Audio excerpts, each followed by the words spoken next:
안녕하세요. 라디오처럼 듣는 세계적인 운동 정보입니다. 수만 편의 논문을 AI와 분석하고 대신 읽어드립니다. 이제 매일 운동하면서 편하게 듣기만 하세요. 혹시 운동해도 근육이 생각보다 잘 안 크시나요? 고중량 저반복이 맞다, 저중량 고반복이 맞다 늘 헷갈리시죠? 오늘 근육 성장의 진짜 원리, 그 핵심을 최신 과학 지식으로 명쾌하게 한번 파헤쳐 보겠습니다. 특히 단순히 무겁게 들거나 많이 반복하는 걸 넘어서요. 이 두 가지를 모두 활용하는 그런 핵심 전략까지 알려드릴 거니까 꼭 집중해 주세요. 근육을 키우는 데 있어서 가장 근본적인 열쇠는 역시 기계적 장력이라고 봐야겠죠? 네, 맞습니다. 우리가 저항 운동을 할 때 근섬유가 직접 받는 그 물리적인 힘이요. 이게 그냥 단순한 스트레스가 아니라 근육 세포가 딱 알아듣고 성장해야겠다 하는 생화학적인 지시로 바뀌는 거잖아요. 그렇죠. 그 변환 과정을 기계 변환이라고 부르는데요. 세포 표면에 있는 여러 센서들, 예를 들면 인테그린 같은 수용체들이 이 힘을 먼저 감지해요. 감지해서 세포 안으로 지금 외부에서 힘이 들어오고 있다, 이런 신호를 전달하는 역할을 하는 거죠. 그렇군요. 세포가 스트레칭을 느끼는 것처럼요? 네, 비슷합니다. 특히 그 초점 유착이라는 복합체가 아주 중요한 역할을 하는데요. 초점 유착이요? 네, 거기가 이제 기계적인 힘을 생화학적인 성장 신호로 바꾸는 일종의 핵심 허브라고 생각하시면 됩니다. 허브 같은 곳이군요. 네, 여기서 시작된 신호가 결국 세포 내부의 성장 엔진, 특히 그 MTC1 경로를 활성화시키는 거예요. MTC1이요? 그게 단백질 합성을 촉진하는 거죠. 맞습니다. 그래서 근육 단백질 합성이 막 촉진되는 거죠. 근데 흥미로운 점은 이게 꼭 인슐린 유사 성장인자, IGF-1 같은 호르몬 신호가 있어야만 되는 건 아니라는 거예요. 그래요? 호르몬 없이도요? 네, 예를 들어서 포스파티딘산, PA라고 하는 인지질, 그러니까 지방 분자를 통해서도 이 MTC1이 직접 활성화될 수 있습니다. 와, 그럼 기계적인 스트레스 자체가 직접적인 신호가 될 수도 있다는 거네요. 그렇죠. 그 자체만으로도 충분히 성장 엔진을 깨울 수 있다는 의미입니다. 여기서 또 중요한 포인트가 꼭 무거운 무게, 고중량으로만 운동해야 기계적 장력을 얻는 건 아니라는 점 같아요. 맞아요. 그게 참 중요하죠. 가벼운 무게로 하더라도 이제 실패 지점, 더 이상 반복 못할 때까지 몰아붙이면요. 네네, 끝까지 가면. 결국에는 그 성장 잠재력이 큰 고역치 운동 단위까지 동원되면서 필요한 장력을 받는다는 거죠. 정확합니다. 그 마지막 몇 번의 반복이 중요해지는 거죠. 이게 바로 유효 반복수 개념의 핵심입니다. 유효 반복수. 근데 교수님, 기계적 장력 말고 또 다른 요인으로 대사 스트레스 이야기도 많이 하잖아요. 운동할 때 막 타는 느낌 같은 거요. 네, 그렇죠. 대사 스트레스. 주로 이제 산소 없이 에너지를 만드는 해당 과정에서 나오는 젖산이나 수소이온 같은 대사 부산물들이 쌓여서 생기는 건데요. 네, 이게 직접적인 성장 신호다, 이렇게 보기는 조금 어렵고요. 직접적인 건 아니고요. 네, 그보다는 기계적 장력의 효과를 좀 더 증폭시켜주는 조력자 역할에 가깝다고 보는 게 요즘 관점입니다. 도와주는 역할이군요. 예를 들면 어떤 식으로요? 예를 들어서 근육을 더 빨리 피로하게 만들어서 더 많은 근섬유, 특히 힘을 내는 속근섬유를 동원하도록 돕는다거나, 네. 아니면 일시적으로 근육세포가 막 빵빵해지는 느낌이 있잖아요. 펌핑. 펌핑감이요? 네, 그런 펌핑 현상을 유발해서 세포 팽창 자체로 추가적인 어떤 동화 신호를 보낼 수도 있다는 가설도 있고요. 그렇군요. 혈류 제한, BFR 훈련 같은 게 저중량으로도 효과적인 게 이런 이유 때문일 수도 있겠네요. 네, 아주 좋은 예입니다. BFR 훈련이 낮은 부하에서도 효과를 보이는 게 바로 이 대사 스트레스의 기여를 잘 보여주는 사례죠. 예전에는 운동 중에 막 성장 호르몬 같은 전신 호르몬이 많이 나와야 근육 큰다고 생각했었는데 요즘은 좀 다른가요? 네, 그 관점이 많이 바뀌었습니다. 운동 중 일시적인 호르몬 증가는 생각보다 근성장에 미치는 영향이 크지 않다는 연구들이 많고요. 오히려 근육 자체에서 분비되는 마이오카인 같은 국소적인 인자들이 더 중요할 수 있다는 쪽으로 의견이 모아지고 있죠. 근육 자체에서 나오는 물질들이요? 흥미롭네요. 그럼 또 다른 이야기로 넘어가서 근육통, DOMS 있잖아요. 네, 운동 다음 날 오는 그 통증이요. 많은 분들이 이거 느끼면 운동 잘 됐다, 근육 큰다 이렇게 생각하시거든요. 노 페인, 노 게인 이런 말도 있고요. 그렇죠. 아주 익숙한 믿음이죠. 근데 최근 연구들을 보면 이 근육 손상이 꼭 근성장의 직접적인 원인은 아닐 수도 있다면서요. 네, 맞습니다. 그런 시각이 점점 더 힘을 얻고 있어요. 근육 손상 없이도 근비대는 충분히 일어날 수 있고요. 손상 없이도요? 네. 그리고 운동 초기에 막 단백질 합성이 증가하는 걸 관찰할 수 있는데 이게 새로운 근육을 만드는 성장이라기보다는 우선 손상된 조직을 복구하는 데 사용될 가능성이 높다는 거죠. 아, 그러니까 성장이 아니라 수리에 먼저 쓰인다. 그렇죠. 그래서 근육 손상은 성장을 유발하는 신호 그 자체라기보다는 그냥 강도 높은 훈련에 어쩔 수 없는 부산물 혹은 흔적일 가능성이 높다고 봅니다. 부산물이요? 네. 오히려 과도한 손상은 회복을 지연시키고 그런 다음 훈련 때 제대로 수행을 못하게 되니까 장기적으로는 성장을 저해할 수도 있는 거죠. 아, 너무 심하면 오히려 안 좋군요. 맞습니다. 근육이 손상되면 당연히 염증 반응이 생기고 위성세포라는 줄기세포들이 활성화돼서 복구 작업을 하는데요. 네, 위성세포. 이건 일단 망가진 부분을 청소하고 고치는 데 필수적인 과정이에요. 물론 이 위성세포가 나중에 새로운 근액, 일종의 근육세포 컨트롤 타워를 제공해서 장기적인 성장 잠재력을 높이는 데 기여하는 건 사실입니다. 아, 장기적으로는 도움이 되는군요. 네, 장기적으로는요. 하지만 그건 일단 손상 복구가 우선된 후의 이야기라는 거죠. 따라서 근육 손상을 일부러 막 유발하려고 애쓰기보다는 관리 가능한 수준으로 유지하는 것이 더 현명한 전략일 수 있습니다. 그렇군요. 그럼 이제 실제 훈련에 적용을 해보면 어떻게 접근하는 게 좋을까요? 핵심은 결국 다양한 방식으로 근섬유에 충분한 기계적 장력을 주는 거겠네요. 네, 그게 가장 중요합니다. 뭐 고중량이든 저중량이든 실패 지점 가까이 운동해서 유효 반복수를 확보하고 또 점진적으로 총 운동량, 그러니까 볼륨을 늘려나가는 게 중요하겠고요. 맞습니다. 점진적 과부하의 원칙이죠. 필요하다면 뭐 휴식 시간을 짧게 가져가거나 반복 횟수를 아주 높게 해서 대사 스트레스 자극을 추가하는 방법도 있을 거고요. 네, 그런 전략도 충분히 활용할 수 있습니다. 중요한 건 관점의 전환인 것 같아요. 관점의 전환이요? 네, 근육 손상 자체를 목표로 삼지 말자는 거죠.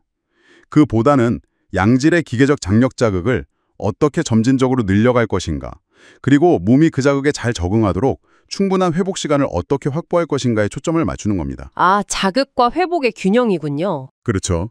다양한 부하와 반복수 범위를 활용해서 기계적 장력과 대사 스트레스라는 두 가지 요소를 균형 있게 자극하는 것이 장기적으로 볼 때 더 효과적인 근비대를 이끌어낼 수 있다고 봅니다. 네, 균형 잡힌 접근이 중요하겠네요.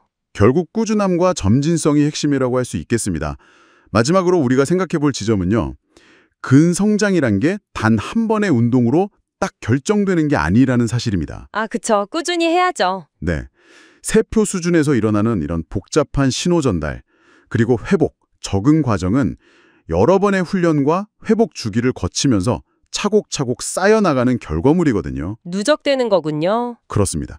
그래서 단순히 자극을 준다는 행위 자체에만 몰두하기보다는 우리 몸이 그 자극에 대해서 어떻게 반응하고 또 장기적으로 어떻게 적응해 나가는지 이런 통합적인 시각으로 이해하는 것이 중요하지 않을까 생각합니다. 고중량 훈련이라고 하면 이게 근육이랑 신경계에 좀 강한 부하를 줘서 몸의 반응을 끌어내는 거잖아요. 네, 그렇죠. 그냥 무겁다, 이게 다가 아니라 몇 가지 기준이 있을 것 같아요. 네, 맞습니다.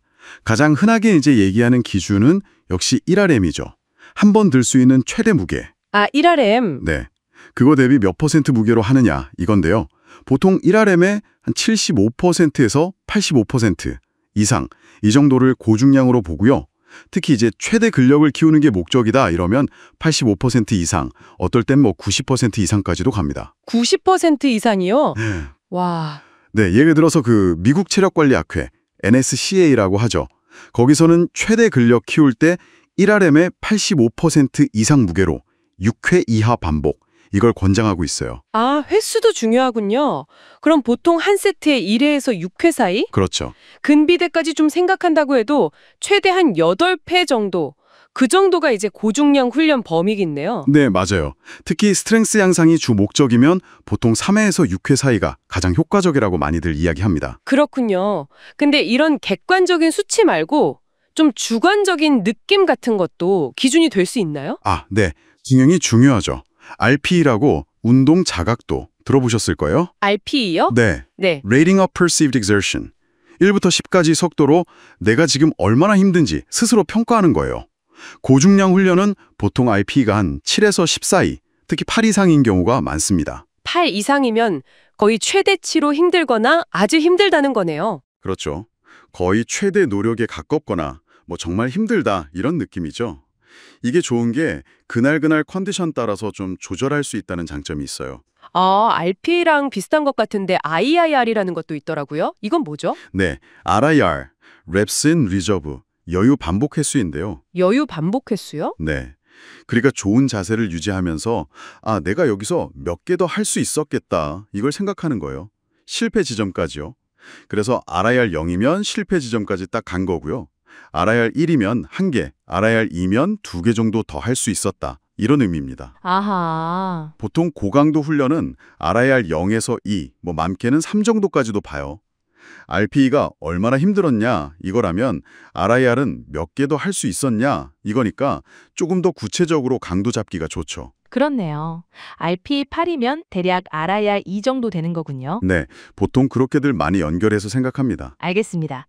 그러면 1RM 테스트는 정확하긴 한데 매번 하긴 좀 그렇고 RP나 RIR은 그날 컨디션 봐서 조절하기 좋고 맞아요. 그럼 이제 주기적으로 1RM 체크하면서 평소에는 RP나 RIR을 잘 활용하면 좋겠네요. 서로 보완하는 식으로요? 네, 그게 아주 현명한 방법이죠. 중요한 건 이 고중량이라는 기준이 사실 훈련 목표에 따라서 조금씩 달라질 수 있다는 점이에요. 목표에 따라서요? 네, 순수하게 최대 근력, 그러니까 1회에서 3회 반복 가능한 무게를 늘리는 게 목표일 때랑 스트렝스를 기반으로 근육량도 좀 늘리고 싶다. 한 5회에서 8회 반복 정도로 운동할 때랑은 고중량의 의미가 좀 다를 수 있거든요. 그렇겠네요. 그래서 우리 목표에 맞춰서 나에게 맞는 고중량이 어느 정도 범위인지 설정하는 게 중요합니다. 자, 그럼 이제 이렇게 고중량 훈련을 통해서 스트렝스랑 근비대를 얻으려면 어떤 원리들을 좀 따라야 할까요? 핵심 원리 같은 거요? 네, 크게 한 4가지 정도 핵심 원리가 있습니다. 첫 번째는 역시 점진적 과부하죠. 점진적 과부하. 가장 기본이네요. 그렇죠. 우리 몸은 계속 적응을 하니까요.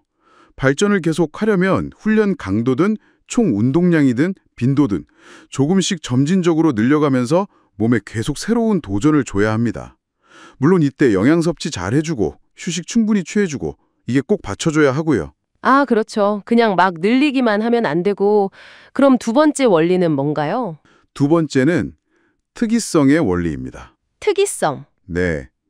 훈련 효과라는 게 우리가 하는 훈련 방식에 따라서 특정하게 나타난다는 거예요. 예를 들어서 무거운 무게를 드는 능력, 즉 스트렝스를 키우고 싶으면 무거운 무게로 훈련을 해야 가장 잘 발달한다는 거죠. 내가 원하는 목표에 맞게 훈련해야 한다는 거군요. 스쿼트 무게 늘리려면 스쿼트를 해야지 다른 운동만 해서는 안 된다는? 바로 그겁니다. 목표에 맞는 운동과 방식으로 점진적 과부하를 줘야 효과가 크다는 거죠. 그렇군요. 세 번째는 개별성이던데요. 이건 사람마다 다 다르다는 이야기인가요? 네, 맞아요. 사람마다 유전적인 것도 다르고 운동 경험도 다르고 회복 능력, 생활 습관 이런 게 다 다르잖아요. 그렇죠. 그래서 똑같은 프로그램을 해도 반응이 다 다를 수밖에 없어요. 그래서 누가 이게 좋다더라 해서 무조건 따라하기보다는 우리 각자의 몸 상태나 반응을 잘 보면서 조금씩 조절해 나가는 게 정말 중요합니다. 자, 마지막 원리는 가역성이라고 하던데 이건 뭔가 좀 되돌아간다는 느낌인데요? 네, 맞아요. 좀 슬픈 원리일 수도 있는데 농담이고요. 훈련으로 얻은 능력 있잖아요. 근력이나 근육량 같은 거. 이걸 훈련을 중단하면 점차 감소한다는 원리입니다. 꾸준히 해야 하는 이유군요. 그렇죠. 그래서 꾸준함이 정말 중요한 겁니다. 이 4가지 원리, 점진적 과부하, 특이성, 개별성, 가역성. 이게 다 따로 노는 게 아니에요. 서로 연결되어 있다? 네, 아주 긴밀하게 연결되어 있습니다. 예를 들어서 점진적으로 과부하를 주는데 점진적 과부하, 내 목표인 스트렝스 향상과 관련 없는 방식으로만 하면 효과가 떨어지겠죠. 또 내 회복 능력은 생각 안 하고 무조건 과부하만 계속 주다 보면 부상을 입거나 오버트레이닝이 와서 오히려 성장이 멈추거나 후퇴, 가역성 할 수 있고요. 아, 그러네요. 다 연결해서 생각해야 하는군요. 네. 그래서 이 원리들을 다 같이 이해하고 좀 균형 있게 우리 훈련에 적용하는 지혜가 필요합니다. 그래야 장기적으로 성공할 수 있죠. 고중량 훈련 시작하면요. 근육은 그대로인 것 같은데 힘이 먼저 확 세지는 거 경험해 보셨죠? 네, 맞아요. 이게 꼭 근육 크기 문제가 아니거든요, 처음에는. 마치 그 컴퓨터는 그대로인데 소프트웨어만 최적화해도 성능이 좋아지는 것처럼요. 딱 그거죠. 일종의 운영체제가 먼저 업그레이드 되는 거예요. 바로 신경계가요. 아, 신경계요? 네. 신경계가 효율을 높이는 방식이 여러 가지인데 우선 운동 단위 동원 능력이 좋아져요. 운동 단위 동원이요? 네. 근육이라는 게 수많은 운동 단위, 그러니까 신경 하나랑 연결된 근섬유 다발들로 이루어져 있잖아요. 그렇죠. 고중량 훈련은 이걸 더 많이 그리고 더 효과적으로 쓰도록 신경계를 훈련시키는 거죠. 특히 평소에 잘 안 쓰던 아주 큰 힘을 내야 하는 고역치 운동 단위까지 깨우게 되고요. 아, 단순히 더 많은 단위를 깨우는 것만이 아니라 명령을 전달하는 방식 자체도 좀 달라지는 건가요? 네, 발화율이라고 하는데요. 운동신경이 근섬유에 보내는 신호의 빈도, 이게 증가해요. 신호 빈도요? 네. 예를 들어 부그 칠 때 둥, 둥 이렇게 치는 것보다 두두두두두두 하고 빠르게 치면 훨씬 강력한 소리가 나잖아요. 근육도 비슷해요. 신호가 빨라지면 더 강하고 빠르게 수축할 수 있게 되는 거죠. 그럼 여러 운동 단위들이 동시에 뭐랄까 합을 맞추는 것도 중요하겠네요. 바로 그게 운동 단위 동기화예요. 그냥 많이 깨우는 걸 넘어서요. 동원 극대화. 얘니들이 마치 조정 선수들처럼 딱 동시에 힘을 합치게 만드는 거예요. 동기화. 호흡이 맞아야 하는군요. 네, 엇박자 나면 배가 제대로 안 나가잖아요. 근육도 똑같아요. 훈련하면 이 동기화 능력이 좋아져서 각 단위의 힘이 합쳐져 전체 힘이 커지는 거고요. 아, 근육 안에서의 조화뿐만 아니라 동작 자체를 할 때 여러 근육들이 협력하는 것도 중요할 것 같은데요. 스쿼트 같은 거 할 때 허벅지 앞쪽만 쓰는 게 아니니까요. 맞습니다. 주동근, 협력근, 기랑근, 이 근육들 사이의 근육 간 협응력, 그리고 또 하나의 근육 안에서의 근육 내 협응력까지 다 좋아져요. 근육 간 그리고 근육 내 협응력? 네, 재밌는 게 교차교육 현상이라고 있어요. 한쪽 팔만 막 열심히 훈련했는데 쉬었던 반대쪽 팔 힘도 같이 세지는 거예요. 정말요? 그건 왜 그런 거죠? 이건 근력 조절이나 학습이 단순히 그 근육에서만 일어나는 게 아니라 뇌, 그러니까 중추신경계 차원에서 일어나서 양쪽에 다 영향을 준다는 증거죠. 와, 진짜 신기하네요. 그러니까 훈련 초반에 근육 크기 변화 없이 힘이 확 늘어나는 건 다 이런 보이지 않는 신경계의 효율성 덕분이군요. 네, 그게 핵심 이유 중 하나죠. 힘쓰는 기술이 먼저 좋아지는 셈이에요. 신경계가 정말 중요하네요. 근데 근육이 아무리 힘을 잘 만들어도 그 힘이 뼈까지 잘 전달되어야 하잖아요. 여기서 또 다른 요소가 있을 것 같은데요. 그렇죠. 바로 인대랑 힘줄 같은 결합 조직의 역할이에요. 아, 결합 조직? 네, 고중량 훈련은 근육만 단련시키는 게 아니라 이 결합 조직에도 부하를 줘서 더 강하고 탄력 있게 만들거든요. 얘네들도 강해지는군요. 네, 튼튼해진 결합 조직은 근육이 만든 힘을 손실 없이 뼈로 전달해주고 또 관절을 안정시켜서 부상 위험도 줄여줘요. 정말 숨은 조력자죠. 그럼 이 결합 조직 건강을 위해서도 뭔가 신경 써야 할 게 있겠네요? 물론이죠. 글리신이나 프롤린 같은 아미노산, 비타민C 같은 영양소 섭취도 중요하고요. 충분히 쉬어주는 것도 필요해요. 그렇군요. 신경계 최적화, 결합 조직 강화. 또 고려할 만한 게 있을까요? 흔히 운동하면 호르몬 변화 얘기도 많이 하잖아요. 아, 네. 고중량 운동이 테스토스테론이나 성장 호르몬, GH, IGF-1 같은 소위 동화작용 호르몬 분비를 잠깐 늘리는 건 사실이에요. 잠깐요? 네, 일시적으로요. 이론적으로는 이 호르몬들이 근육 단백질 합성을 돕고 분해를 막는 데 좋을 수 있죠. 근데 그 일시적이라는 게 좀 걸리네요. 그럼 이게 장기적인 근력이나 근육량 증가에 얼마나 직접적인 영향을 줄까요? 여기에 대해서는 좀 논쟁이 있는 것 같던데요? 네, 맞아요. 바로 그 점 때문에 논쟁이 있죠.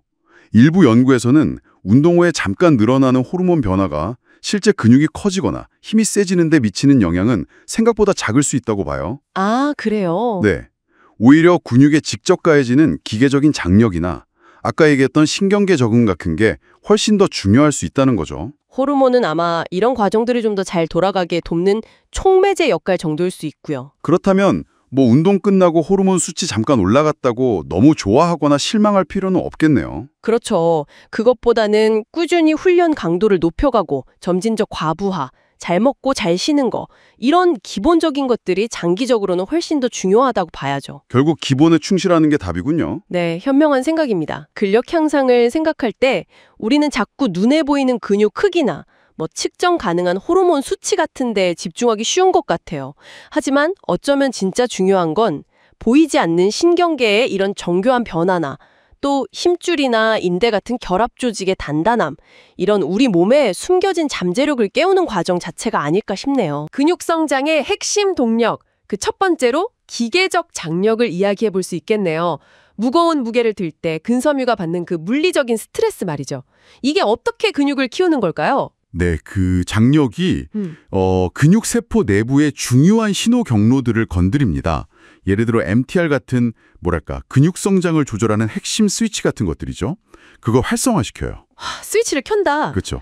결과적으로 이제 근육 단백질 합성이 막 촉진되는 겁니다. 그래서 고중량 훈련이 이 기계적 장력을 만드는 가장 효과적이고 또 직접적인 방법이라고 할 수 있죠. 그렇군요. 근데 운동하고 나면 근육통 생기잖아요. 엄청 아프고. 이런 근육 손상, 이것도 성장의 중요한 요소인가요? 그 부분은 사실 논의가 좀 있습니다. 강도 높은 훈련이 근섬유의 미세 손상을 일으키는 건 맞아요. 그리고 이걸 복구하는 과정에서 예를 들면 위성세포라고 근육 회복에 중요한 역할을 하는 세포가 활성화되면서 근육이 더 강해질 수는 있죠. 네네. 하지만 이 손상 자체가 성장에 꼭 필요한 원인이냐 아니면 그냥 강한 훈련의 결과일 뿐이냐는 의견이 좀 갈립니다. 원인인지 결과인지. 네, 중요한 건 손상 자체를 목표로 삼기보다는 적절한 기계적 장력을 확보하는 데 집중하는 게 좋다는 거예요. 과도한 손상, 그러니까 너무 심한 손상은 오히려 회복만 더디게 할 수도 있거든요. 기계적 장력이 일단 중요하고 손상은 따라오는 결과일 수 있다. 그럼 혹시 다른 성장 메커니즘도 있을까요? 대사 스트레스라는 것도 있습니다. 이건 주로 고반복 훈련을 할 때 근육 안에 젖산 같은 대사 산물들이 쌓이면서 발생하는데요. 운동할 때 막 뻐근하고 타는 느낌 드는 그거요? 맞아요. 그런 것들이 세포를 일시적으로 붓게 만들거나 특정 호르몬 반응을 유도해서 근비대에 기여할 수 있다고 봅니다. 세포 팽창이나 성장인자 방출 같은 것들이죠. 소위 말하는 펌핑 느낌이랑 관련이 깊겠네요. 그렇죠. 고중량 훈련에서는 아무래도 기계적 장력의 역할이 훨씬 크긴 합니다. 그래도 이 대사 스트레스가 세트 막바지라든지 아니면 세트 간 휴식 시간을 좀 짧게 가져갈 때 추가적인 자극을 줄 수는 있어요. 그러니까 기계적 장력, 근육 손상, 대사 스트레스 이런 다양한 자극들이 결국 근육 섬유에 영향을 주는 거군요. 맞습니다. 그리고 어떤 훈련을 하느냐에 따라 자극받는 근육 섬유 타입도 좀 달라지죠. 근육 섬유 타입이요? 지근, 속근 이런 거 말씀이시죠? 네, 정확합니다. 우리 근육에는 지구력에 강한 지근 섬유 타입 1하고 폭발적인 힘을 내는 속근 섬유 타입 2가 있잖아요. 고중량 훈련은 특히 큰 힘을 순간적으로 내야 하니까 성장 잠재력이 더 큰 속근 섬유, 그중에서도 타입 2A, 2X 같은 섬유들을 주로 사용하고 자극하게 됩니다. 그럼 속근 섬유가 근비대에 더 유리하다 이렇게 볼 수 있겠네요. 네, 일반적으로 그렇게 이야기합니다. 그런데 속근은 또 쉽게 피로해진다는 특징이 있어요. 힘은 센데 빨리 지친다. 그렇죠. 그래서 고중량 훈련을 할 때는 세트 사이에 충분히 쉬어주는 게 중요합니다. 피로 관리가 필요한 거죠. 스트렝스가 좋아진다는 건 단순히 더 무거운 무게를 들 수 있게 된다는 걸 넘어서요. 이런 속근을 더 효과적으로 자극할 수 있게 되고 장기적으로는 더 많은 훈련 볼륨, 그러니까 총 작업량을 소화할 수 있게 해줘서 근비대에 어떤 잠재력을 키우는 엔진 역할을 하는 겁니다. 엔진 역할이다. 그럼 그 엔진, 즉 고중량 훈련만 계속 돌리는 게 최적의 근비대 방법일까요? 듣다 보니 속근 발달에는 좋겠지만 대사 스트레스 자극은 좀 부족할 것 같고 또 중추신경계 피로나 관절 부담 같은 문제도 있을 텐데요. 네, 아주 좋은 지적입니다. 현실적으로 고중량 훈련만 고집하는 것보다는 최적의 근비대를 위해서는 다양한 자극을 좀 현명하게 조합하는 게 필요할 가능성이 높습니다. 조합이요? 예를 들면 어떤 식으로요? 가장 대표적인 게 주기화 전략입니다. 고중량 스트렝스 훈련 기간이랑 중량은 조금 낮추고 반복수를 늘리는 근비대 집중 훈련 기간을 번갈아 배치하는 거죠. 아, 몇 주는 힘 키우는 데 집중하고 다음 몇 주는 근육 크기 자체에 더 집중하고 이런 식이군요. 네, 맞습니다. 그렇게 하면 스트렝스 증가의 이점도 챙기면서 다른 종류의 자극, 예를 들어 대사 스트레스 같은 것도 보충할 수 있고 또 피로 관리에도 도움이 될 수 있죠. 주기화 말고 또 다른 보완 방법은 없을까요? 물론 있죠. 예를 들어 스쿼트나 벤치프레스 같은 주요 복합관절 운동을 한 뒤에 특정 근육을 좀 더 집중적으로 자극하는 고립 운동, 레그 익스텐션이나 덤벨 컬 같은 걸 추가할 수도 있습니다.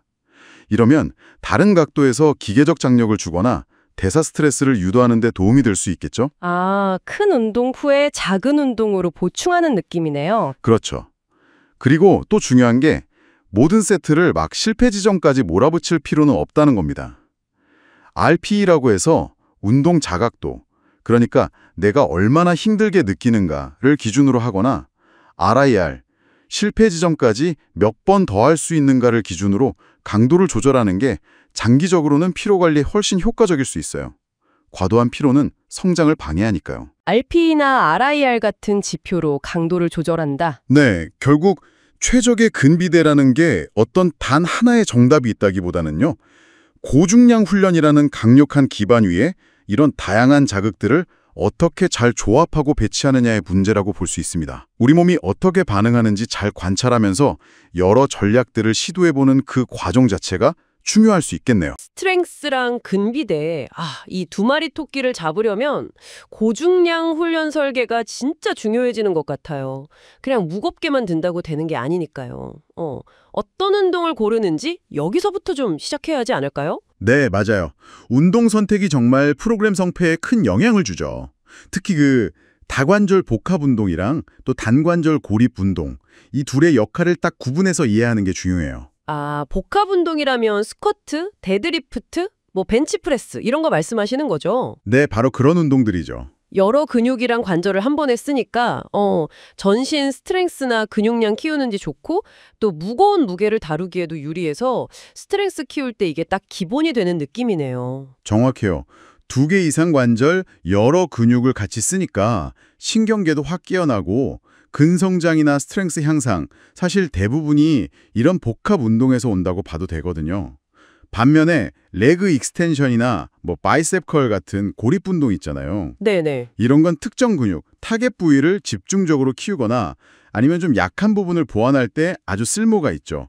근데 여기서 조심할 건 고립 운동으로 너무 무리하게 아주 무거운 무게를 들려고 하면 특정 관절에 부담이 확 쏠려서 부상 위험이 커질 수 있어요. 그 점은 좀 주의해야 하고요. 아, 그러니까 복합 운동으로 큰 틀을 잡고 고립 운동으로 좀 세세한 부분을 다듬는다. 이런 느낌으로 가면 되겠네요. 네, 그렇죠. 그런 접근이 아주 효과적입니다. 운동을 골랐으면 그 다음은 이제 얼마나 무겁게, 몇 번이나 또 몇 세트를 할지 이걸 정해야 하겠네요. 이것도 당연히 목표에 따라 다르겠죠? 그럼요. 만약에 진짜 최대 근력, 스트렝스 자체가 주 목표다. 그러면 원RM을, 그러니까 한 번 들 수 있는 최대 무게의 한 85% 이상, 거의 100%에 가깝게 아주 무겁게 해서 한 번에서 5번 정도, 반복은 적게 가져가고 세트는 한 3세트에서 5세트. 이게 보통 일반적이고요. 근데 스트렝스랑 근비대, 이 둘 사이에서 약간 균형을 잡고 싶다. 그러면 원RM의 한 75%에서 85% 정도 무게로 반복수는 조금 더 늘려서 4번에서 8번 정도, 세트는 비슷하게 3, 5세트. 이렇게 구성하면 효과적일 수 있어요. 충분한 기계적 장력도 주면서 또 근비대를 일으킬 만한 대사 스트레스나 근육 손상도 같이 가져가는 거죠. 아, 그래서 그 유명한 OXO 루틴이나 짐 웬들러, 531 같은 프로그램들이 다 이런 원리를 따르고 있는 거군요. 네, 그런 프로그램들이 딱 좋은 예시죠. OXO는 5세트 5반복, 아주 심플하잖아요. 그러면서 꾸준히 무게를 늘려가는 약간 선형적인 접근을 강조하고요. 반면에 531은 4주짜리 사이클로 돌리면서 매주 목표 반복수랑 강도를 바꿔줘요. 그리고 특히 매 운동 마지막 세트는 AMRF 세트라고 해서 그날 할 수 있는 만큼 최대한 반복하는 방식으로 그날 컨디션의 최대치를 끌어내려고 하죠. 아, 그 AMRF 세트가 핵심이군요. 네. 그리고 또 재밌는 게 531은 실제 원RM보다 조금 낮은 훈련 최대치, 영어로는 트레이닝 맥스를 기준으로 프로그램을 짜요. 아, 실제 최대치보다 좀 낮게 잡는 거군요. 네, 그렇죠. 일부러 약간 낮춰서 부상 위험은 줄이면서 장기적으로 꾸준하게 성장할 수 있게 설계된 거죠. 중요한 건 이런 프로그램들이 어떤 생각으로 만들어졌는지 그 원리를 이해하고 우리 몸이랑 목표에 맞게 적용하는 자세인 것 같아요. 고중량 훈련 얘기하면 세트 사이 쉬는 시간, 이거 그냥 넘어가면 안 된다고들 하더라고요. 생각보다 되게 중요하다고요. 아주 중요하죠. 정말 중요합니다. 고중량 리프팅처럼 짧고 강하게 힘을 쓸 때 우리 몸이 쓰는 주 에너지가 있어요. 그게 ATP-PCR 시스템인데 이게 되게 빨리 고갈돼요. 금방 바닥나는군요. 네. 그래서 다음 세트에서도 제대로 힘을 내려면 이 에너지가 다시 꽉 찰 시간이 필요하고 또 막 힘쓰느라 지친 신경계도 좀 회복될 시간이 필요한 거죠. 그래서 보통 2분에서 5분, 어떨 땐 그보다 더 길게 충분히 쉬라고 권장하는 겁니다. ATP-PCR은 한 2분 반에서 3분 정도면 거의 다 회복된다고 알려져 있거든요. 생각보다 기네요. 헬스장에서 보면 1분도 안 쉬고 바로 하시는 분들도 많은데. 그렇죠. 근데 그렇게 휴식이 부족하면 다음 세트에서 제대로 힘을 못 써요. 결국 훈련의 질, 그러니까 근육에 주는 자극 자체가 약해질 수밖에 없는 거죠. 휴식 시간도 훈련의 일부다 이렇게 생각하고 관리해야 합니다. 그럼 훈련은 또 얼마나 자주, 얼마나 많이 해야 할까요? 무조건 자주 많이 한다고 좋은 건 아닐 것 같은데요? 맞아요. 일반적으로는 주요 근육군마다 주 2회에서 3회 정도 훈련하는 게 효과적이라고는 해요. 근데 이건 진짜 일반론이고요. 개개인의 회복 능력이나 영양 상태, 잠은 잘 자는지, 또 훈련 말고 다른 스트레스는 얼마나 받는지 이런 걸 다 따져서 빈도를 조절해야죠. 그리고 좀 흥미로운 연구 결과도 있는데 주간 총훈련 볼륨, 그러니까 세트 수 곱하기 반복 수 곱하기 무게, 이 총량이 같다면 훈련 빈도 자체는 생각보다 그렇게 큰 영향을 안 줄 수도 있다는 거예요. 아, 총량이 더 중요하다. 네, 그런 관점도 있습니다. 볼륨으로 보면 보통 근육군당 지회 총 10세트에서 20세트 사이가 근비대의 효과적인 범위로 많이 알려져 있어요. 그런데 고중량 훈련은 한 세트 한 세트가 주는 피로도가 엄청 높잖아요. 그래서 너무 볼륨 욕심을 내면 오히려 오버트레이닝이나 부상으로 가기 쉬워요. 강도랑 잘 조율하면서 우리 몸이 어떻게 반응하는지 잘 보고 점진적으로 볼륨을 조절하는 게 핵심입니다. 심지어 주당 최소 4세트 정도로도 근성장 효과를 볼 수 있다는 점도 기억해둘 필요가 있고요. 운동 종류, 강도, 휴식, 빈도까지. 와, 진짜 고려할 게 많네요. 근데 이걸 계속 똑같이 하면 몸이 또 적응해버릴 거 아니에요? 장기적으로 계속 성장하려면 뭔가 계획적인 변화가 필요할 것 같은데 이게 바로 주기화의 역할인가요? 아, 정확히 짚으셨습니다. 우리 몸이 진짜 적응을 잘해요. 그래서 똑같은 자극만 계속 주면 어느 순간 딱 성장이 멈춰버리거든요. 주기화는 바로 이 정체를 막고 장기적으로 계속 발전할 수 있도록 훈련 강도나 볼륨, 운동 종류 같은데 계획적으로 변화를 주는 전략이에요. 뭐랄까, 배가 항해할 때 나침반 같은 역할을 해주는 거죠. 주기화에도 방식이 여러 가지 있다고 들었어요. 대표적으로 선형 주기화, 비선형 주기화 이런 거 맞죠? 네, 맞습니다. 선형 주기화는 좀 전통적인 방식인데요. 예를 들어 몇 주에 걸쳐서 점진적으로 훈련 강도, 그러니까 무게는 계속 높여가고 훈련 볼륨, 세트 수나 반복 수는 좀 줄여나가는 식이에요. 특정 시점에 최고 컨디션을 만들어야 하는 선수들이 시합 준비할 때 많이 쓰죠. 반면에 비선형 주기화, 이걸 파동형 주기화라고도 부르는데요. 이건 좀 더 짧은 주기로 예를 들어 주 단위 WUP나 심지어는 하루 단위 DUP로 강도랑 볼륨에 막 변화를 주는 거예요. 하루 단위로도요? 네, 예를 들어 DUP 방식을 쓴다면 한 주에 스쿼트를 해도 월요일은 고중량 저반복으로 스트렝스에 초점 맞추고 수요일은 중간 무게, 중간 반복으로 근비대에 초점 맞추고 금요일은 저중량 고반복으로 근지구력이나 회복에 초점을 맞추고 이런 식으로 매번 다르게 훈련할 수 있는 거죠. 와, 되게 다이나믹하네요. 그렇죠. 이렇게 다양한 자극을 주니까 정체기를 뚫거나 아니면 스트렝스랑 근비대 같은 여러 목표를 동시에 가져가고 싶을 때 좀 유리할 수 있어요. 근데 뭐 어떤 방식이 무조건 더 좋다 이런 건 아니고요. 개인의 목표나 경험 수준, 회복력 이런 걸 다 따져서 맞는 방식을 고르거나 아니면 두 방식을 섞어서 쓸 수도 있고요. 제일 중요한 건 결국 계획된 변화를 통해서 우리 몸이 계속해서 적응하도록 만들어주는 겁니다. 결국 이 고중량 훈련 프로그램을 설계한다는 건요. 그냥 단순히 무게를 드는 걸 넘어서는 과정인 거죠.